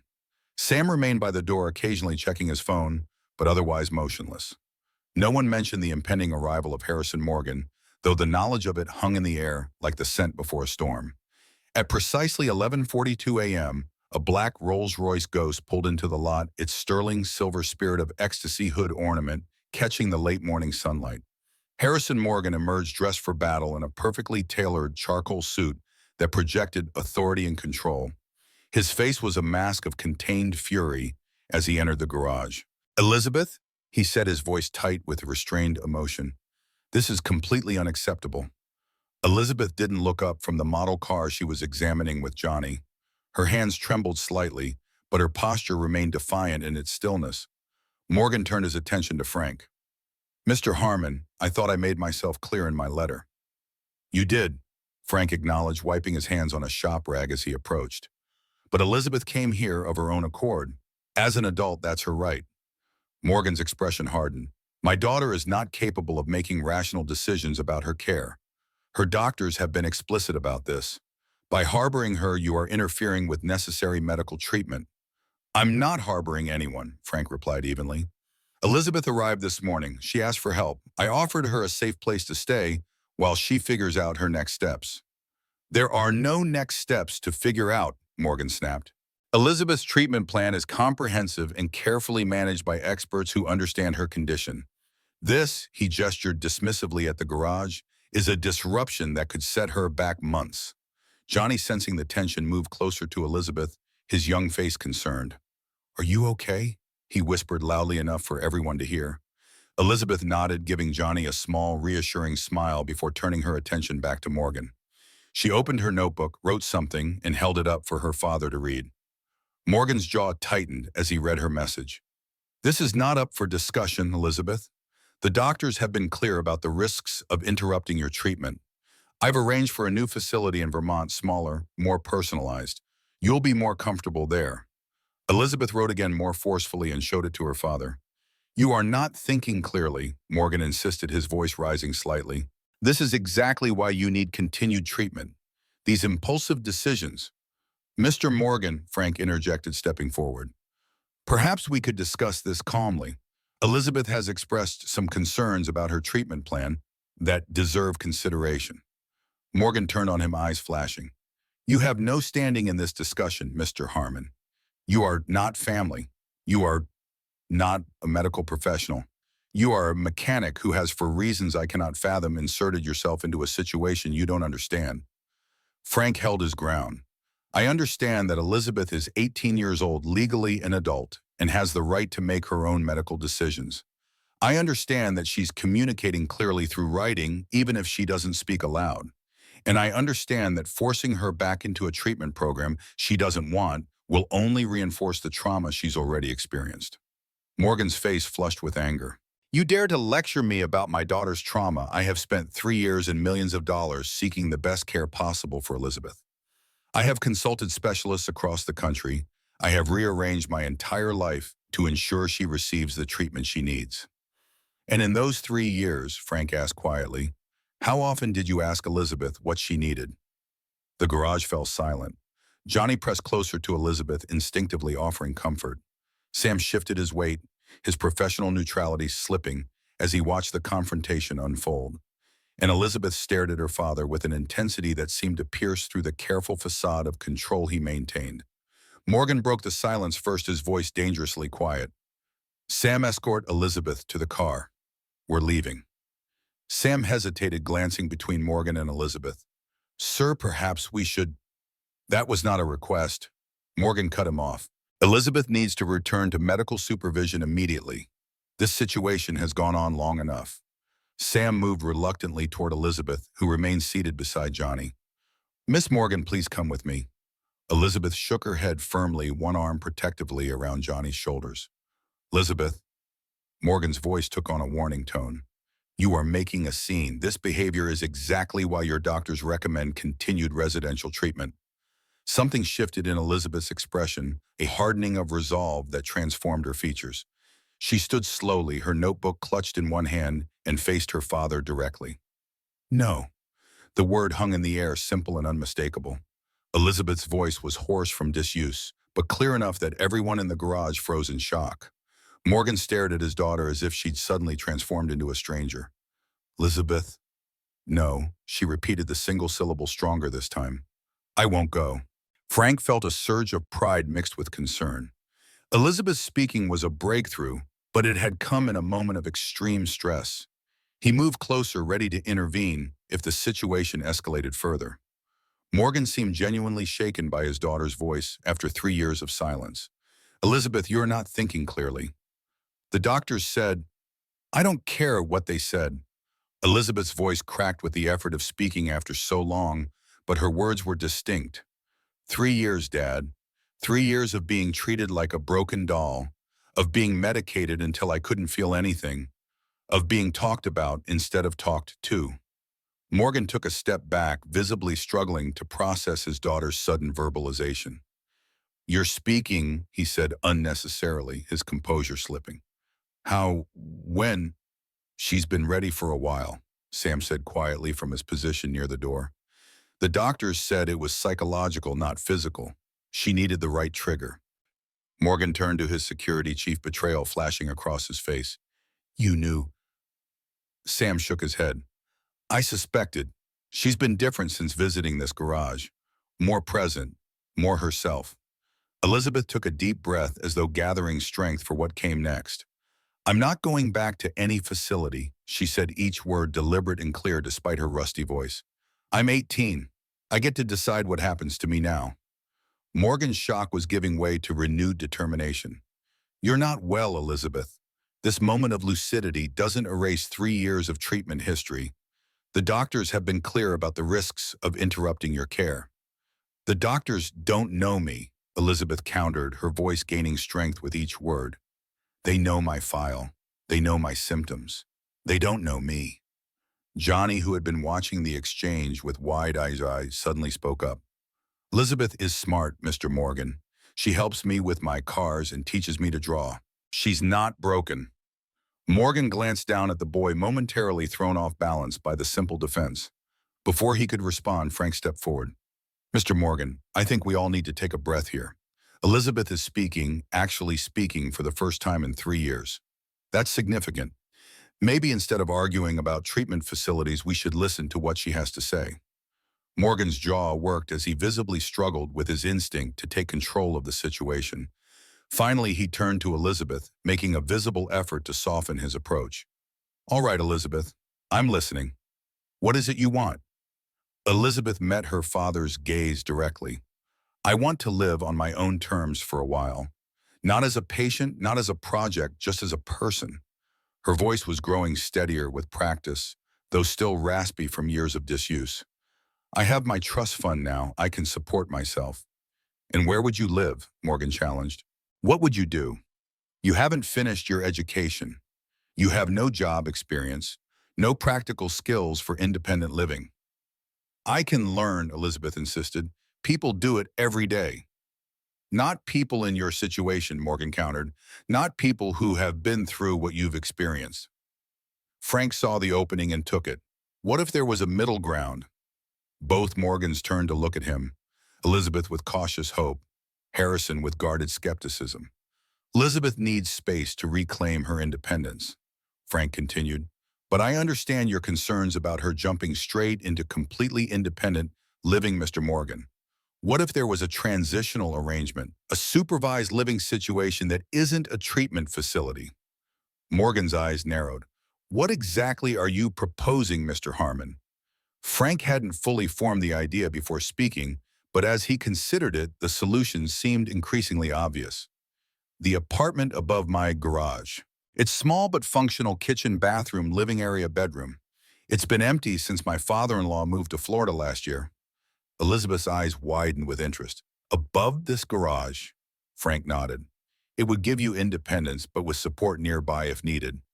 You'd be close enough that Johnny and I could check on you, but have your own space. You could even help in the garage if you wanted, learn some practical skills. Morgan was already shaking his head. Absolutely not. Elizabeth needs proper supervision by qualified professionals, not a mechanic and an 8-year-old boy.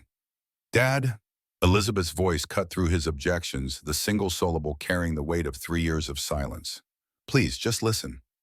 Something in her tone, perhaps the simple fact that she was speaking at all, gave Morgan pause. He looked at his daughter, really looked at her, perhaps for the first time in years. This place, Elizabeth continued carefully, each word measured, makes me feel human again. Not like a case study, not like a problem, just human.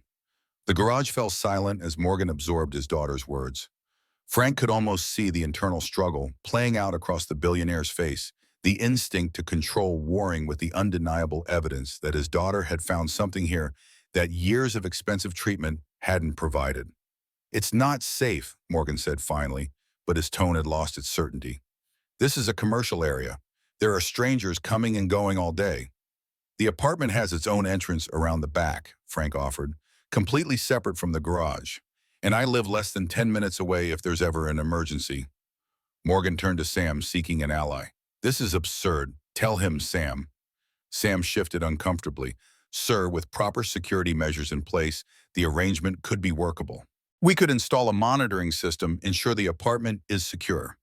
Morgan stared at his security chief in disbelief. You can't be serious. Elizabeth is speaking, sir, Sam said quietly, for the first time in 3 years. That fact alone suggests this environment has been more therapeutic than any facility she's attended. Johnny, who had been following the adult conversation with unusual attentiveness, tugged at Elizabeth's sleeve. If you lived upstairs, you could help me with my cars every day, he said with the simple logic of childhood. And Dad could teach you about engines. He's the best teacher. Elizabeth smiled down at him, a genuine smile that transformed her face. I'd like that, Johnny. Her voice was growing more natural with each exchange, as though long-dormant pathways were reawakening. Morgan watched this interaction, his expression unreadable. Then, to everyone's surprise, he walked to the corner of the garage where Johnny's model car display stood. He studied it for a long moment, taking in the careful organization, the detailed information cards bearing Elizabeth's elegant handwriting alongside Johnny's enthusiastic facts.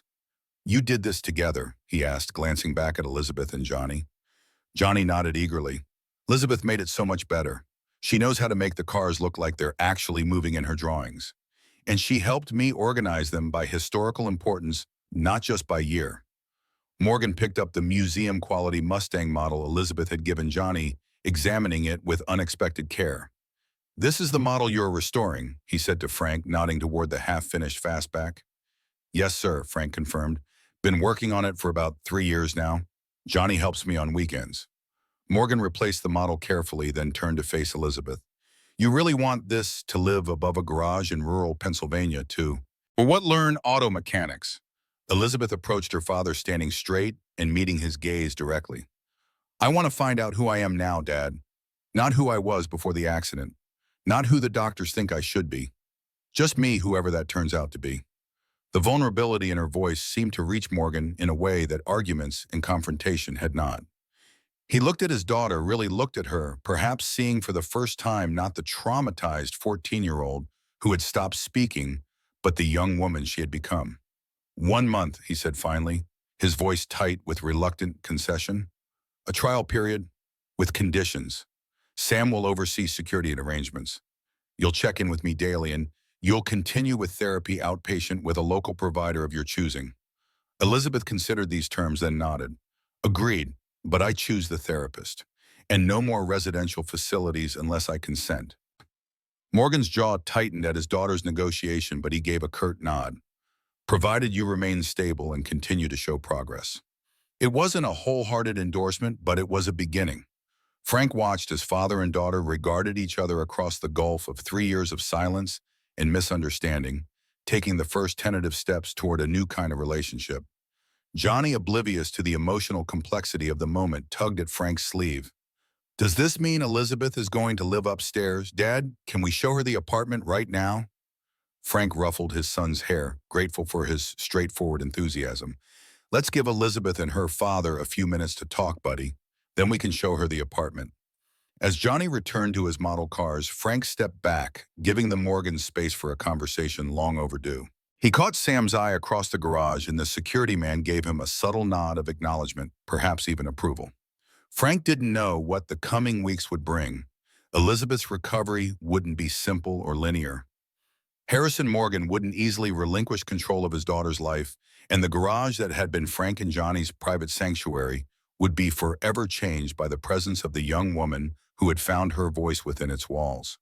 But as he watched Elizabeth speaking softly with her father, hesitantly at first, then with growing confidence, Frank felt the same satisfaction he experienced when restoring a classic car, the knowledge that sometimes with patience and the right tools, what seems irreparably broken can find its way back to wholeness again.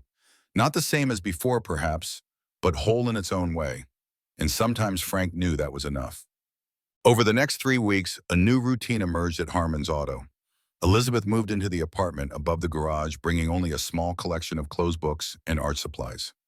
Sam oversaw the installation of a security system that Frank suspected was more sophisticated than anything protecting the local bank. Harrison Morgan visited every Sunday, his interactions with his daughter growing marginally less strained with each visit. Elizabeth found a local therapist, Dr. Fiona Chen, a soft-spoken woman with a practical approach that focused on coping skills rather than endless analysis of the past. Twice a week, Sam would drive Elizabeth to her appointments in Bedford, waiting patiently outside during her sessions.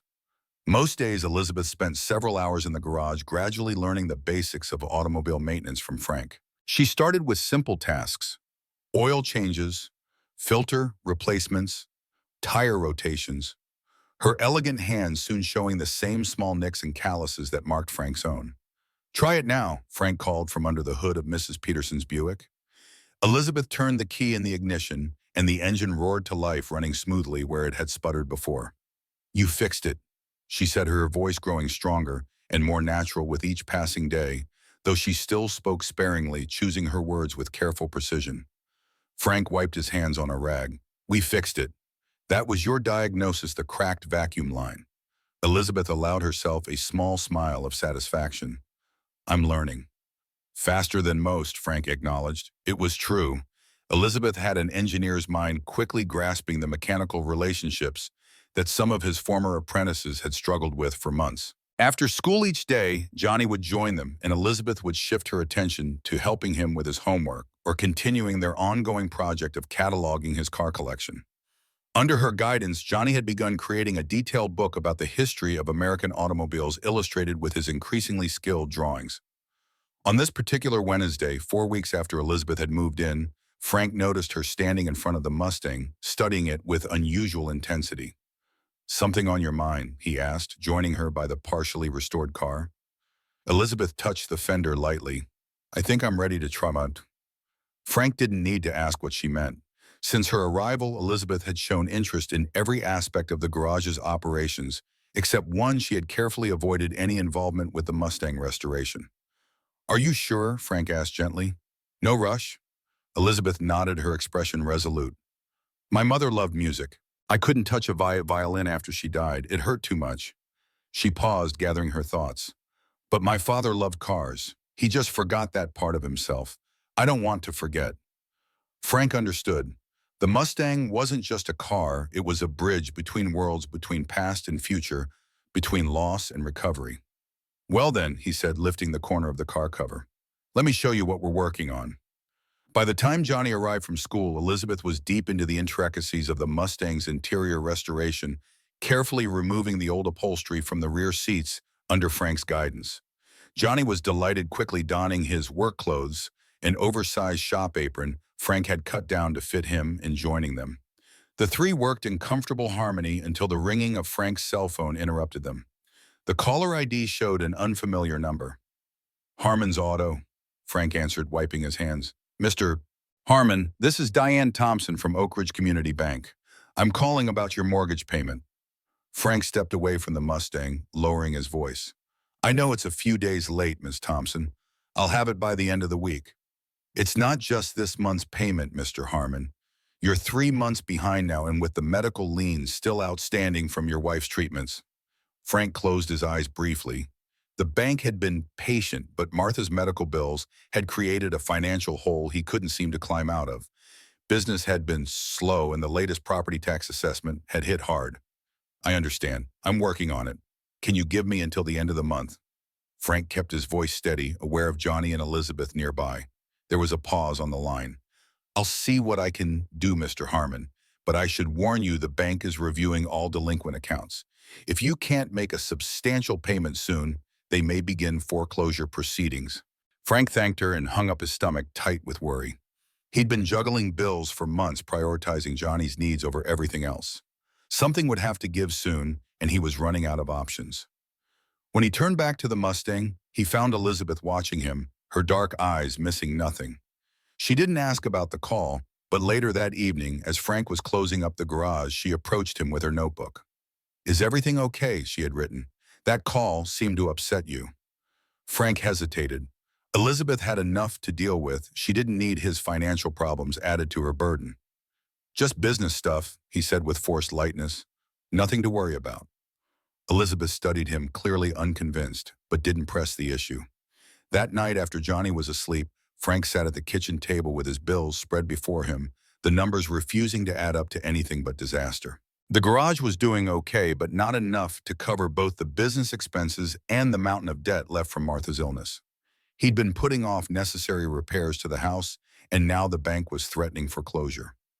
Frank rubbed his tired eyes. He could sell the Mustang. In its current state, it wouldn't bring much, but it might buy him some time. The thought made his chest ache. The car was more than a restoration project. It was a promise to Martha, a bond with Johnny, a piece of his own healing. A soft knock at the door interrupted his thoughts. Frank was surprised to find Elizabeth standing on his porch, bundled in a heavy coat against the November chill. Elizabeth, is everything all right? She nodded, then held out her phone, a text message displayed on the screen. May I come in? I couldn't sleep. Frank stepped back, gesturing her inside. Of course. In the kitchen, Elizabeth looked at the papers spread across the table, then at Frank's worried face. She took out her notebook and wrote quickly, Financial troubles. Frank sighed. There was no point in denying it. Martha's medical bills. The insurance didn't cover everything, and then there were experimental treatments at the end. We remortgaged the house. I've been keeping up as best I can, but the garage hasn't been as busy lately, and with Johnny's school expenses. Elizabeth nodded, understanding. She wrote again. I have money. Let me help. Frank shook his head firmly. That's not why you're here, Elizabeth. Your money is for your future, not my past mistakes. Elizabeth frowned, then wrote more forcefully. Not a mistake to try saving your wife. Not a mistake to take care of Johnny. I want to help. I can afford it. I appreciate the offer, but no, Frank said gently. I'll figure something out. Always do. Elizabeth didn't look convinced, but she didn't argue further. Instead, she wrote, My father called today. Board meeting tomorrow. He's worried. Frank was relieved by the change of subject. Worried about what? Victor Zhao, Elizabeth wrote. Technology rival. Trying to take over company while Dad is distracted with me. Frank remembered the name from business news. Victor Zhao, a former colleague of Morgan's, who had split off to form a competing company. Is there anything your father can do? Elizabeth shrugged, then wrote, he needs to be in Boston full-time. Thinks I should come with him. And what do you think? Frank asked, studying her face. Elizabeth stared at her notebook for a long moment before writing, I'm not ready to leave here, but I don't want him to lose his company because of me. Frank understood her dilemma. Harrison Morgan had put his daughter first, perhaps for the first time in years, and now that decision was threatening his life's work. Your father's a smart man, Frank said. He'll figure out a way to handle both. Elizabeth nodded, but her expression remained troubled. She wrote one last note before standing to leave. Thank you for giving me a safe place, whatever happens. As Frank walked her back to the apartment, he couldn't shake the feeling that both their lives were balanced on a knife's edge, with forces gathering that neither of them fully understood. The next morning, Frank arrived at the garage to find Elizabeth already there, her phone pressed to her ear, speaking in short, careful sentences. Her face was tense, her free hand clutching her notebook so tightly her knuckles were white. Yes, I understand, she said. But Dad, you can't just… She paused, listening. I know the board is… Yes, I see. She caught sight of Frank and nodded a greeting, then turned slightly away to continue her conversation. How long will you be gone? That's a long time. No, I don't want to come to Boston because I'm doing better here. Another long pause. Dad, please. Just let me stay where I am. I'll be fine. Sam can check on me. Yes, I promise to call Dr. Chen if I feel… No, I'm still taking the medication. She listened for several more minutes, occasionally murmuring agreement, or done before ending the call with a quiet, Goodbye, Dad. Be careful. Frank waited, giving her space to collect herself. Finally, Elizabeth turned to him, her expression a complex mix of worry and relief. My father has to go to Tokyo, she explained, her voice still careful but stronger than it had been weeks ago. Corporate emergency. Victor Zhao is trying to steal their Japanese partnerships. How long will he be gone? Frank asked. At least 2 weeks, maybe longer. Elizabeth tucked her phone into her pocket. He wanted me to go back to Boston, stay at the house there while he's away. And you said no. Elizabeth nodded. I can't go back yet. Even without him there, that house. It's full of ghosts. She took a deep breath. He's worried about me being here without him checking in regularly. You'll be okay, Frank assured her. You've been doing great. I know, Elizabeth said with quiet confidence. That's what I told him. Frank was about to respond when his phone buzzed with a text. It was from the bank, a reminder of his appointment the following day to discuss payment options. His mortgage grace period was ending, and they wanted to talk about next steps. Frank pocketed the phone, pushing down the wave of anxiety that threatened to rise. Elizabeth was watching him again with that perceptive gaze. This time she spoke instead of writing. It's the bank again, isn't it? Frank nodded reluctantly. Just a meeting, nothing to worry about. If you need money… I don't… Frank cut her off more sharply than he intended. Softer, he added, but thank you. Elizabeth didn't look convinced, but she let the matter drop, turning instead to the Mustang they'd been working on the day before. Shall we continue? Frank welcomed the distraction. For the next several hours, they worked side by side, carefully removing and cataloging the interior components that would need to be replaced or restored. Johnny joined them after school, and the familiar rhythm of the garage temporarily pushed Frank's financial worries and Elizabeth's concerns about her father to the background. It wasn't until late that evening, after dropping Johnny at home with a pizza and strict instructions to finish his homework, that Frank returned to the garage to find Sam Wilson waiting for him, his usual professional demeanor tinged with unmistakable tension. Mr. Harmon, Sam nodded in greeting. We need to talk. Is Elizabeth all right? Frank asked immediately, alarmed by Sam's grave expression. She's fine, Sam assured him. She's upstairs working on some designs for Johnny's car book. He glanced around the garage, then lowered his voice. This is about Mr. Morgan and you. Frank's shoulders tensed. What about us? Mr. Morgan received some concerning information before he left for Tokyo about your financial situation.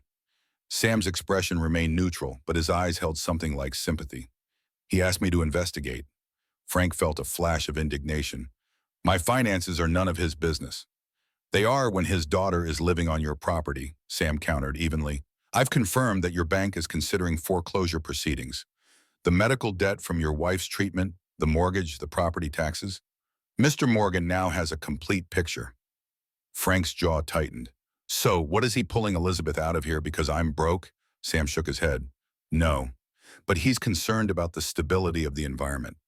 He's complicated, Mr. Harmon, but he does care about his daughter's well-being. And, and he's authorized me to resolve your financial issues. Frank stared at the security man, momentarily speechless. What exactly does that mean? Sam reached into his jacket and withdrew an envelope. This contains documents for a private loan through Morgan Technologies Employee Assistance Fund. It would cover your outstanding medical debt and bring your mortgage current. Very favorable terms, fully confidential. Frank didn't take the envelope. I don't work for Morgan Technologies. A technicality that has been overlooked, Sam replied, still holding out the envelope. Mr. Morgan is a pragmatist, Mr. Harmon. He recognizes that Elizabeth is speaking again. She's engaging with the world. Your garage, your son, they've provided something the best specialist couldn't. He wants that to continue, at least for now. So he's buying me, Frank said flatly. Sam's expression hardened slightly. He's ensuring his daughter has stability while he handles a corporate crisis. Take it however you want, but this offer comes with no strings attached to Elizabeth's situation.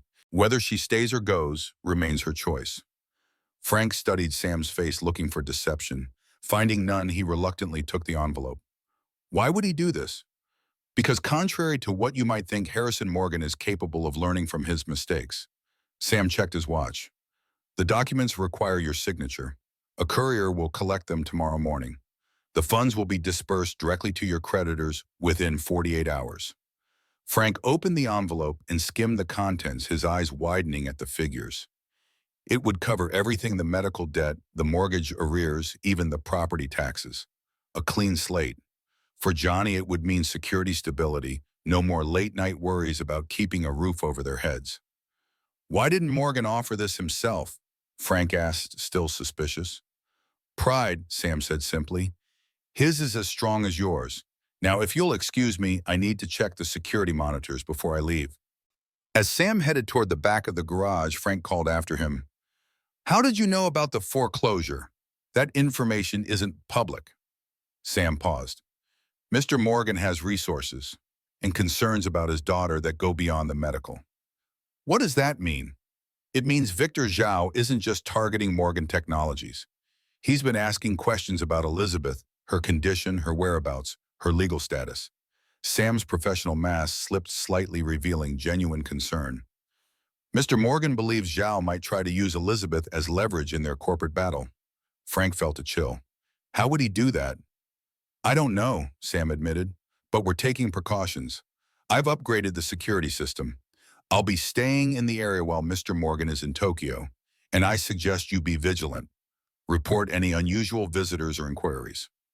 With that warning hanging in the air, Sam departed, leaving Frank alone with the envelope and a growing sense of unease. He locked up the garage carefully before heading home, checking twice that all the security measures Sam had installed were activated. Johnny was asleep on the couch when Frank arrived, homework spread out beside him, the television playing an old car restoration show on low volume. Frank gently woke his son and guided him to bed, his mind still processing Sam's revelations. Morgan's loan offer solved one problem, but potentially created others. Frank didn't like being indebted to anyone, especially not someone with Harrison Morgan's resources and control issues. Yet he couldn't deny the relief he felt knowing the bank wouldn't be taking their home. More troubling was the mention of Victor Zhao. Frank knew nothing about corporate espionage or high-stakes business rivalries, but he understood threats. During his time in Iraq, he'd learned to recognize when someone was in a vulnerable position. Right now, with Morgan in Tokyo and Elizabeth just beginning to find her footing, the timing seemed particularly dangerous. The next morning, Frank arrived at the garage early, the signed loan documents sealed in the envelope Sam had provided. Elizabeth was already there, working on the Mustang's interior panels with focused determination. You're here early, Frank commented, hanging up his jacket. Elizabeth nodded without looking up. Couldn't sleep, thinking about Dad. Frank hesitated, then asked, Are you worried about him? Yes, Elizabeth admitted, setting down her tools. Victor Zhao was his friend once. They started Morgan Technologies together. When they split, it was ugly. She spoke carefully, as she always did, choosing each word with precision. Dad doesn't trust easily. Zhao knows all his weaknesses, including you. Elizabeth met his eyes, especially me. Frank nodded, understanding better now Sam's concerns. Sam mentioned Zhao has been asking questions about you. He would, Elizabeth said, her voice hardening slightly. He came to the hospital after the accident, brought flowers, told my father he should step down, focus on family. Dad threw him out. This piece of history shed new light on the situation. Do you think Zhao is dangerous? Elizabeth considered the question. Not physically, but he's ruthless and patient. He's waited 3 years for Dad to be vulnerable. She paused. I should go to Boston, help Dad. How would you help him? Frank asked gently. Elizabeth's shoulders slumped slightly. I don't know, just by being there maybe. Showing the board I'm not. She trailed off. Not his biggest failure, she finished it quietly. Frank moved closer, sitting on a nearby stool so they were at eye level. Elizabeth, you're not a failure, his or anyone else's. You're a person recovering from trauma. There's no timetable for that, no corporate deadline. A hint of a smile touched Elizabeth's lips. You sound like Dr. Chen. Smart woman, Frank replied. And what does she say about all this? That I should continue focusing on my own healing. That I'm not responsible for my father's company or his battles with Zhao. Frank nodded. Good advice. Elizabeth sighed, turning a small interior part over in her hands.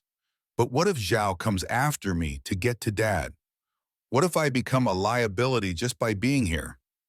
Before Frank could answer, a sleek black car pulled into the lot, not the familiar Escalade, but a Mercedes with tinted windows and Boston plates. Frank felt a prickle of warning at the back of his neck. Are you expecting anyone? He asked Elizabeth, who shook her head, her body tensing. The driver's door opened, and a man stepped out, tall, impeccably dressed, in a charcoal suit that made Harrison Morgan's attire look understated. He was Asian, perhaps in his early 60s, with silver-streaked black hair and the confident bearing of someone accustomed to power. He surveyed the garage with an expression of calculated interest before approaching the open bay door. Mr. Harmon, I presume. His voice was cultured with just a trace of an accent. I'm Victor Zhao. I believe we have a mutual acquaintance. Frank moved subtly, positioning himself between Zhao and Elizabeth. What can I do for you, Mr. Zhao? Zhao smiled, the expression not reaching his eyes. I was in the area on business and thought I'd pay a courtesy visit. Harrison mentioned his daughter had taken an interest in automotive restoration. His gaze shifted to Elizabeth, who had risen to her feet. Miss Morgan, you're looking well. Much improved since I last saw you. Elizabeth didn't respond, her face a careful mask. What do you want, Zhao? Frank asked bluntly. I doubt this is a social call. Zhao's smile tightened fractionally. Direct, aren't you? I appreciate that. So much of business is buried under politeness and pretense. He straightened his already immaculate cuffs. I'm here with a proposition. For both of you. We're not interested, Frank said firmly. You haven't heard my offer, Zhao countered smoothly. It might surprise you. He turned to Elizabeth. Your father is currently in Tokyo attempting to salvage what remains of our Asian partnerships. What he doesn't know is that the decision has already been made. The Japanese consortium signed with my company last night. Elizabeth's expression didn't change, but Frank saw her fingers tighten around the interior panel she was holding. By this time next week, Zhao continued, Morgan Technologies will be facing a shareholder revolt. The board has lost confidence in your father's leadership. His preoccupation with your care has not gone unnoticed. Get to the point, Frank growled, his patience wearing thin. Zhao nodded as if appreciating Frank's directness. My point, Mr. Harmon, is that I can save Morgan Technologies, merge it with my own company, preserve the jobs, maintain the core products. All I need is Harrison's cooperation, which he has been reluctant to provide. And you think I'll help you pressure my father?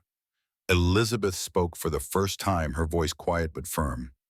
Zhao's eyebrows rose slightly at her speech. You're talking. Interesting development. He recovered quickly. Not pressure Miss Morgan, simply reason with him. Explain that this merger is the best outcome for everyone involved, including yourself. How do you figure that? Frank asked skeptically. Because part of my offer includes establishing a charitable foundation in Sophia Morgan's name dedicated to trauma recovery through artistic expression. Elizabeth would chair the board with full autonomy and resources.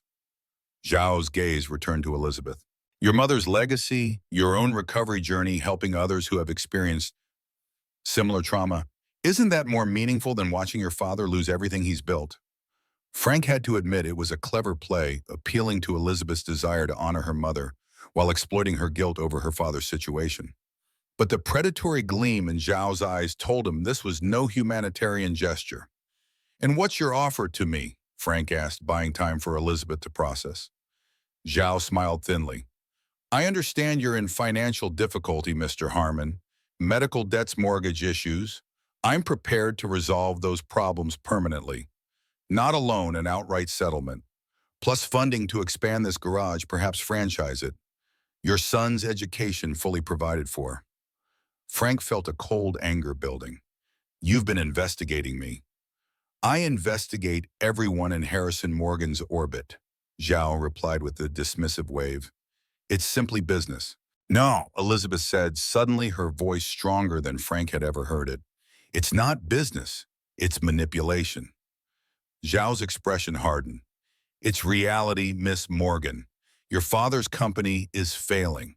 His obsession with your treatment has distracted him for years. The board knows it. The shareholders know it. I'm offering a dignified exit. You're offering a hostile takeover, Elizabeth countered, using me as leverage. Call it what you will. Zhao shrugged elegantly. The outcome remains the same. Morgan Technologies will change hands. The only question is whether your father and you benefit from the transition. Frank had heard enough. I think you should leave, Mr. Zhao. Think carefully, Mr. Harmon, Zhao said, ignoring Frank's dismissal. I know about the loan Harrison arranged for you. Do you really want to be indebted to a man who's about to lose everything? He reached into his jacket and produced a business card, placing it on a nearby workbench. My offer stands for 48 hours. After that, events will take their own course. With a final calculating look at Elizabeth, Zhao turned and departed, sliding back into his Mercedes with practiced ease. Frank watched until the car disappeared down the road before turning to Elizabeth, who was trembling slightly. You okay? He asked gently. She nodded, then shook her head. He's always been like that, seeing every vulnerability, exploiting every weakness. She took a deep breath. I need to warn Dad. Let's call Sam first, Frank suggested. He should know Zhao was here. Sam arrived within 15 minutes, his usual composure fractured by urgency.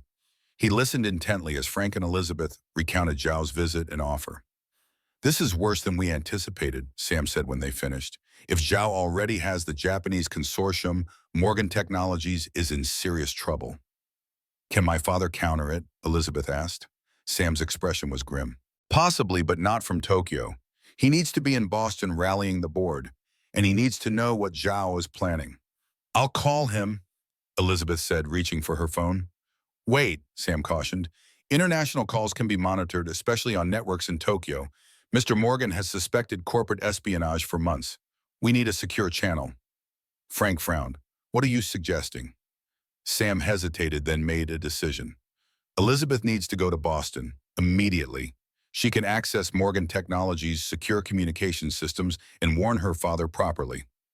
Elizabeth's face paled, but she nodded. I'll go, but I want Frank to come with me. Sam and Frank exchanged surprised glances. My father trusts him, Elizabeth explained, and I need someone who isn't part of the corporate world, someone who sees me as a person, not an asset or a liability. Sam considered this, then nodded. It makes sense. Zhao will be watching for me or any Morgan Technologies security personnel. He might not anticipate you traveling with Mr. Harmon. What about Johnny? Frank asked, his mind racing. I can't leave him alone. Mrs. Callahan, Elizabeth suggested. Frank shook his head. She's still in Pittsburgh with her sister. I can arrange for a security team to stay with him, Sam offered. Professional child care specialists who also happen to be trained in protective services. Frank wasn't comfortable with strangers watching his son, but the urgency of the situation was clear. If Zhao's was willing to approach them directly, the stakes were higher than he'd realized. How soon would we leave? He asked. Within the hour, Salmon replied. I have a private car that can take you to the airfield in Bedford. Mr. Morgan's corporate jet is on standby. I activated the emergency protocols as soon as Mr. Harmon called me. Frank took a deep breath, considering the implications.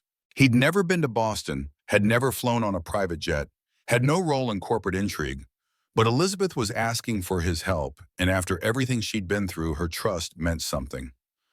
"I need to talk to Johnny," he said finally. "Explain what's happening." Sam nodded.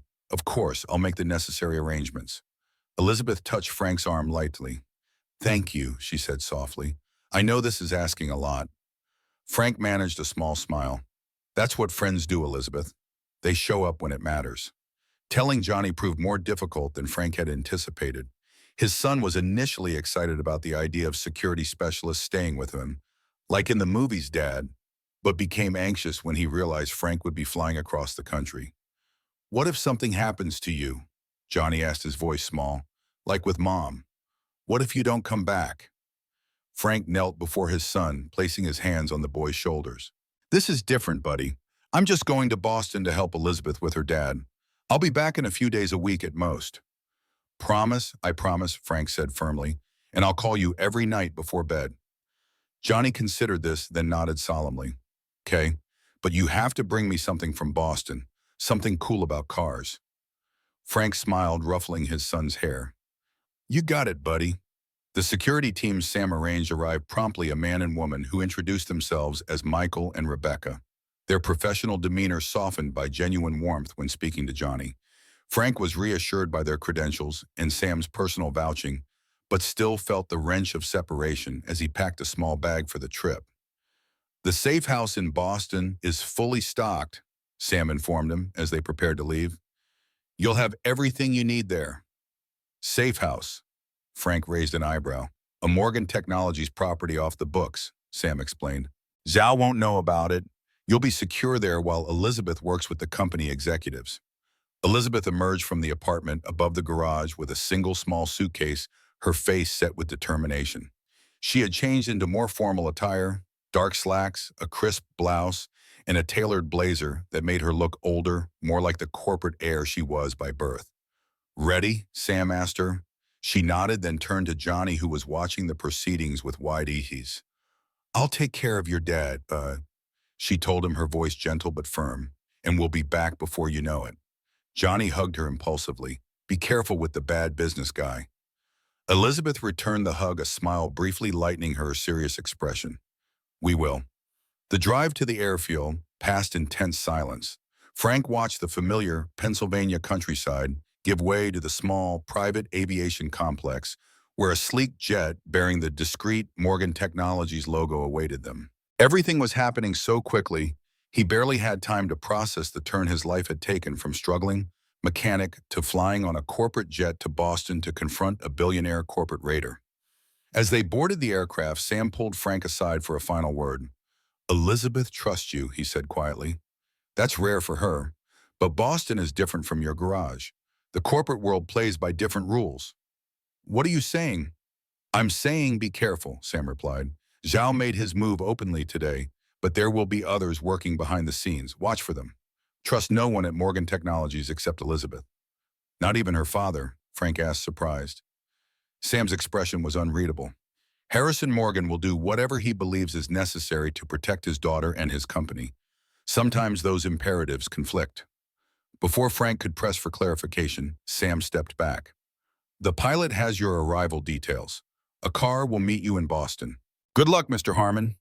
Frank joined Elizabeth on the jet, still pondering Sam's cryptic warning as the engines hummed to life. Elizabeth sat rigid in her leather seat, staring out the window as the plane taxied for takeoff. "First time flying back to Boston since everything happened," Frank guessed. She nodded without turning. "First time being in charge of anything that matters," she added softly. As the jet accelerated down the runway and lifted into the air, Frank watched Pennsylvania fall away beneath them. He thought of Johnny, of the garage, of the simple life he'd built from the wreckage of war and loss. Now he was headed into another kind of battle, one with boardrooms instead of bunkers, but with stakes just as high for the people involved. Elizabeth finally turned from the window, her expression resolute. "I need to tell you everything about Victor Zhao," she said. "About my father, about what really happened with Morgan Technologies." Frank settled into his seat. "I'm listening." "It started long before the accident," Elizabeth began. "Before I stopped speaking. My father and Victor were like brothers, once brilliant programmers with a vision for cybersecurity that no one else had. They built Morgan Technologies from nothing. Her voice grew stronger as she spoke, as if the act of telling the story was helping her reclaim her own voice. The company was named after my father, but Zhao was an equal partner at the beginning. They complemented each other. Dad was the innovator, Zhao the strategist. For years it worked perfectly. What changed? Frank asked. Elizabeth's expression darkened. My mother. Victor was in love with her before she met my father. He never married, never even had serious relationships that I knew of. And when their business partnership began to strain under different visions for the company, that old wound reopened. She paused, collecting her thoughts. 3 months before the accident, Zhao proposed a merger with a Chinese tech conglomerate. My father refused. He was concerned about security implications, about losing control of the encryption systems they'd developed. They fought bitterly. The board sided with my father, and Zhao left to start his own company. And you think this is about revenge? Frank asked. Not just revenge, Elizabeth replied. Validation. Zhao always believed he was right about the direction of the company. And after the accident, when my father became distracted with my treatment, Morgan Technologies began to stumble. New products were delayed. Key personnel left. The stock price fell. She met Frank's eyes directly. Zhao wants to prove he was right all along, that my father chose wrong both in business and in love. Frank considered this information. And now he's using you as the final piece in his plan. Yes, Elizabeth confirmed. If he can persuade me to support his takeover, it's not just a business victory. It's complete vindication, proof that even Harrison Morgan's daughter recognizes Zhao's superior vision. But you're not going to do that, Frank stated. Elizabeth's gaze hardened with resolve. No, I'm going to help my father fight back. For the first time in 3 years, I'm going to use my voice for something that matters. As the jet soared eastward toward Boston, Frank realized that Elizabeth Morgan was not just reclaiming her voice, she was reclaiming her place in the world. The silent, traumatized girl who had first sat on his garage floor seemed far away, now replaced by a young woman determined to stand her ground. Whatever awaited them in Boston, corporate intrigue, financial maneuvers, Zhao's manipulations. Frank knew one thing for certain. Elizabeth was no longer just surviving her trauma. She was beginning to move beyond it. The real test would come when they landed. Boston held Elizabeth's past. The memories of her mother, the weight of her family name, the expectations of a world far removed from the simple sanctuary of a rural Pennsylvania garage. But it also held her future, a chance to reconcile with her father, not as a patient, but as an ally, to confront Zhao, not as a victim, but as an adversary. Frank checked his phone one last time before the signal faded, reassured by a text from Rebecca, confirming that Johnny was settled and happy. Then he turned his attention back to Elizabeth, who was reviewing documents on a tablet Sam had provided. What's the plan when we land? He asked. Elizabeth looked up, her expression focused. We go directly to Morgan Technologies headquarters. I need to access the secure communications network and contact my father in Tokyo. Then I need to meet with the board members who are still loyal to Dad. And my role in all this? A hint of a smile touched her lips. You're my reality check, Frank. The corporate world is full of lies and manipulation. I need someone who will tell me the truth no matter what. Frank nodded, understanding. I can do that. As the jet began its descent into Boston, Elizabeth's phone chimed with an incoming message. She checked it, her face paling slightly. What is it? Frank asked, immediately concerned. A text from an unknown number, she replied, showing him the screen. The message was brief but chilling. Welcome home, Elizabeth. I've been expecting you. VZ. Zhao already knew they were coming. The game had begun before they even touched the ground. 1 year later, the crisp October air carried the scent of fallen leaves and motor oil as Frank Harmon stood in the doorway of the expanded Harmon's Auto, watching a line of classic cars pull into the freshly paved lot. The sign above the garage now read, Harmon and Morgan Classic Restorations, the elegant ampersand, a subtle nod to the partnership that had transformed both the business and the lives of those connected to it. Dad, they're here, Johnny called excitedly, racing past Frank in his miniature shop apron, now adorned with an embroidered Junior Restoration Specialist badge. Frank smiled, ruffling his son's hair as he passed. At 9 years old, Johnny had grown an inch taller and immeasurably more confident in the years since Elizabeth Morgan had first sat cross-legged on their garage floor. The lead car in the procession was a perfectly restored 1967 Ford Mustang Fastback in Highland Green, the very car that had once sat half-finished under a cover in the corner of Frank's garage. Now it gleamed in the autumn sunlight, its engine purring with a deep, satisfied rumble as it pulled to a stop. Elizabeth Morgan emerged from the driver's side, her dark hair caught by the breeze. She wore jeans and a Morgan Technologies sweatshirt, a far cry from the formal attire she donned for their urgent flight to Boston a year ago. As she approached, Frank was struck once again by the transformation, not just in her appearance, but in the confident way she moved, the easy smile that now came naturally to her face. "Cutting it close," Frank commented, checking his watch. "The ceremony starts in 20 minutes. Elizabeth shrugged with casual grace. "Dad's fault. He insisted on taking the scenic route from the airport." She nodded toward the second car in the procession, a restored classic Thunderbird, from which Harrison Morgan was now emerging, dressed more casually than Frank had ever seen him, in khakis and a sweater. The past year had changed Harrison as well. The corporate armor he'd once worn like a second skin had softened, though the intelligence and determination in his eyes remained as sharp as ever. The events in Boston had forced both Morgans to reevaluate their priorities, leading to decisions that had surprised the business world and transformed their relationship. "Elizabeth," Johnny bounded down the steps and threw his arms around her waist. "Did you bring it? Did you remember?" Elizabeth laughed, a sound that still occasionally surprised Frank with its clarity and warmth. "Of course I did. It's in the trunk." As Johnny raced to the Mustang's trunk, Harrison approached, extending his hand to Frank. "Good to see you, Frank. The place looks excellent." Frank shook his hand, still sometimes amazed at the ease that had developed between them. "Just finished the expansion last week. Right on schedule for today's opening." Harrison nodded appreciatively, surveying the new wing of the garage that now housed a showroom for restored classics and a training center for aspiring mechanics. "You've done remarkable work here." "We all have," Frank replied, his gaze taking in the gathered crowd. Sam Wilson chatting with Dr. Chen near the refreshment table, local car enthusiasts mingling with former clients, and a group of veterans who had joined the rehabilitation program Frank had established with the Morgan Foundation support. The journey from that tense flight to Boston to today's celebration had been neither simple nor straightforward. The confrontation with Zhao at Morgan Technologies headquarters had become the stuff of corporate legend. Elizabeth standing before the board, speaking publicly for the first time in 3 years, her voice growing stronger with each carefully chosen word as she dismantled Zhao's takeover attempt. Frank still remembered the stunned expressions of the board members as Elizabeth methodically exposed Zhao's manipulation, the falsified reports about the Japanese consortium, and his personal vendetta against her father. Harrison, arriving from Tokyo in the middle of the presentation, had watched in amazement as his daughter commanded the room with quiet authority. In the aftermath, Morgan Technologies had not only survived but thrived under a new joint leadership, Harrison handling strategic vision while bringing in a respected CEO for day-to-day operations. Elizabeth had declined a formal role in the company, choosing instead to establish the Sophia Morgan Foundation for Trauma Recovery, which now partnered with veterans organizations across the country.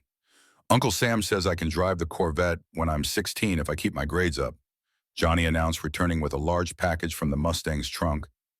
Frank raised an eyebrow at Sam, who shrugged innocently from across the lot. The former security chief had surprised everyone by retiring from Morgan Technologies to become head of operations at Harman and Morgan Restorations, his military precision and attention to detail proving invaluable as the business expanded. "That's still 7 years away, buddy," Frank reminded his son. "Plenty of time for Uncle Sam to come to his senses." The package Johnny carried contained the finished product of his year-long collaboration with Elizabeth, a professionally published book titled American Automotive History, A Visual Journey, featuring Johnny's meticulously researched text and Elizabeth's illustrations. The local bookstore had agreed to sell copies, with proceeds going to the children's wing of the hospital where Martha had received treatment. As the crowd gathered for the ribbon-cutting ceremony, Frank found himself standing between Elizabeth and Harrison, a position that felt symbolic of the bridge he had become between father and daughter, between trauma and healing, between past and future. "I never properly thanked you," Harrison said quietly, as Johnny proudly showed the book to Dr. Chen. "For what?" Frank asked. for seeing my daughter when I could only see her condition. Harrison's gaze followed Elizabeth as she moved through the crowd, stopping to chat with each person completely at ease in a way that would have been unimaginable a year ago, forgiving her space to find her voice again. Frank shook his head. She did the hard work herself. I just provided the garage. You provided much more than that, Harrison countered. You provided perspective. When Elizabeth stood up to Zhao in that boardroom, she wasn't just speaking as my daughter or as a Morgan. She was speaking as someone who had found her own value separate from both. Frank couldn't argue with that. The Elizabeth who had faced down Victor Zhao had drawn strength not from her family name or fortune, but from the confidence she'd built restoring cars, helping Johnny, making her own choices. The confrontation had ended not with Zhao's destruction, as many had expected Harrison to pursue, but with a negotiated settlement that protected Morgan Technologies while allowing Zhao to save face. It had been Elizabeth's idea, a solution that acknowledged the complicated history between the men without being consumed by it. It's time, Sam called, gesturing toward the podium set up before the new wing of the garage. As the crowd gathered, Elizabeth took her place at the microphone, looking out at the faces before her. Some familiar, some new, all part of the community that had formed around the unlikely partnership of a rural mechanic and a tech billionaire's daughter. A year ago, she began, her voice clear and steady. I couldn't speak. I hadn't laughed in 3 years. The doctors called me an impenetrable vault. She paused, meeting Frank's eyes briefly. Then I sat on the floor of a garage in rural Pennsylvania, and something changed. The audience listened in rapt attention as Elizabeth spoke about trauma and healing, about finding purpose in unexpected places, about the power of being seen as a person rather than a problem. Harmon and Morgan Restorations isn't just about fixing cars, she continued. It's about recognizing that broken things and broken people don't need to be discarded. They need patience, the right tools, and space to become something new. She gestured to the veterans in the crowd. Our rehabilitation program has already helped 15 former service members find new purpose and skills. The training center will expand that work, creating opportunities for anyone who needs a fresh start. Elizabeth concluded her speech and invited Frank and Johnny to join her for the ribbon cutting. Frank felt a profound sense of completion. The garage that had once been his solitary refuge had become something far greater, a place of community, of purpose, of healing for many, beyond just his family and Elizabeth.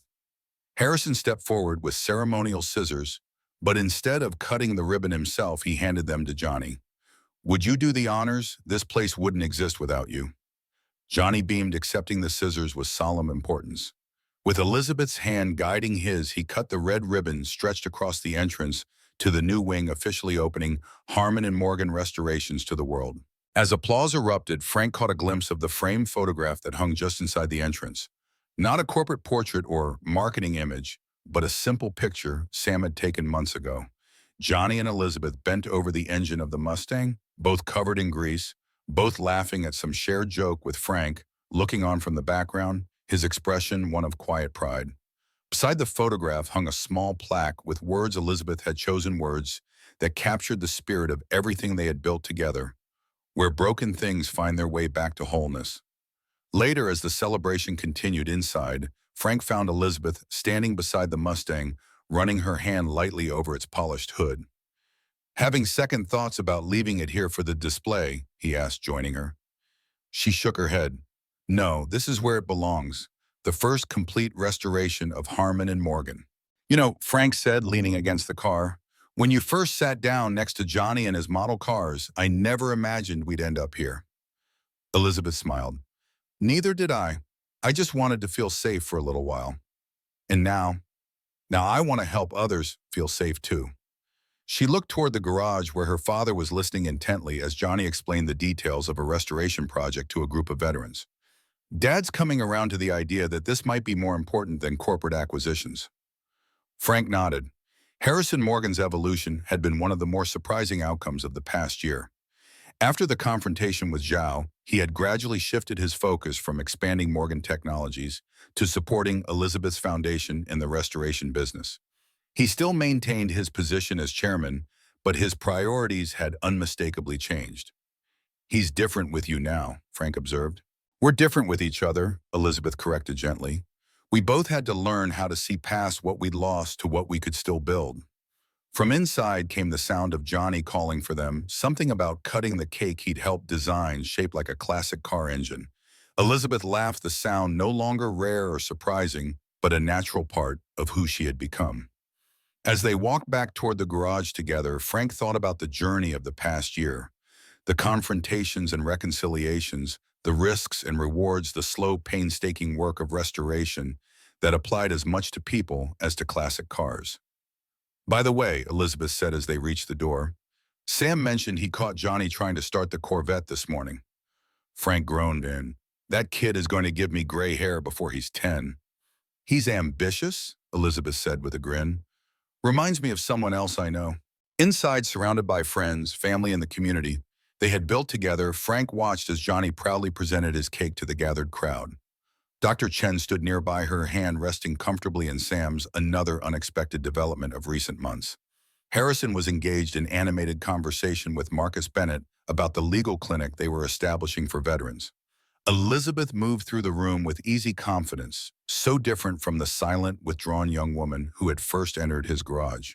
She caught Frank's eye across the room and smiled a smile that spoke of healing, of gratitude, of a journey completed and new ones just beginning. Some restoration projects, Frank reflected, yielded results far more beautiful than anyone could have imagined at the start. And sometimes the things that seemed most irreparably broken were simply waiting for the right hands, the right tools, and the right moment to find their way back to wholeness again.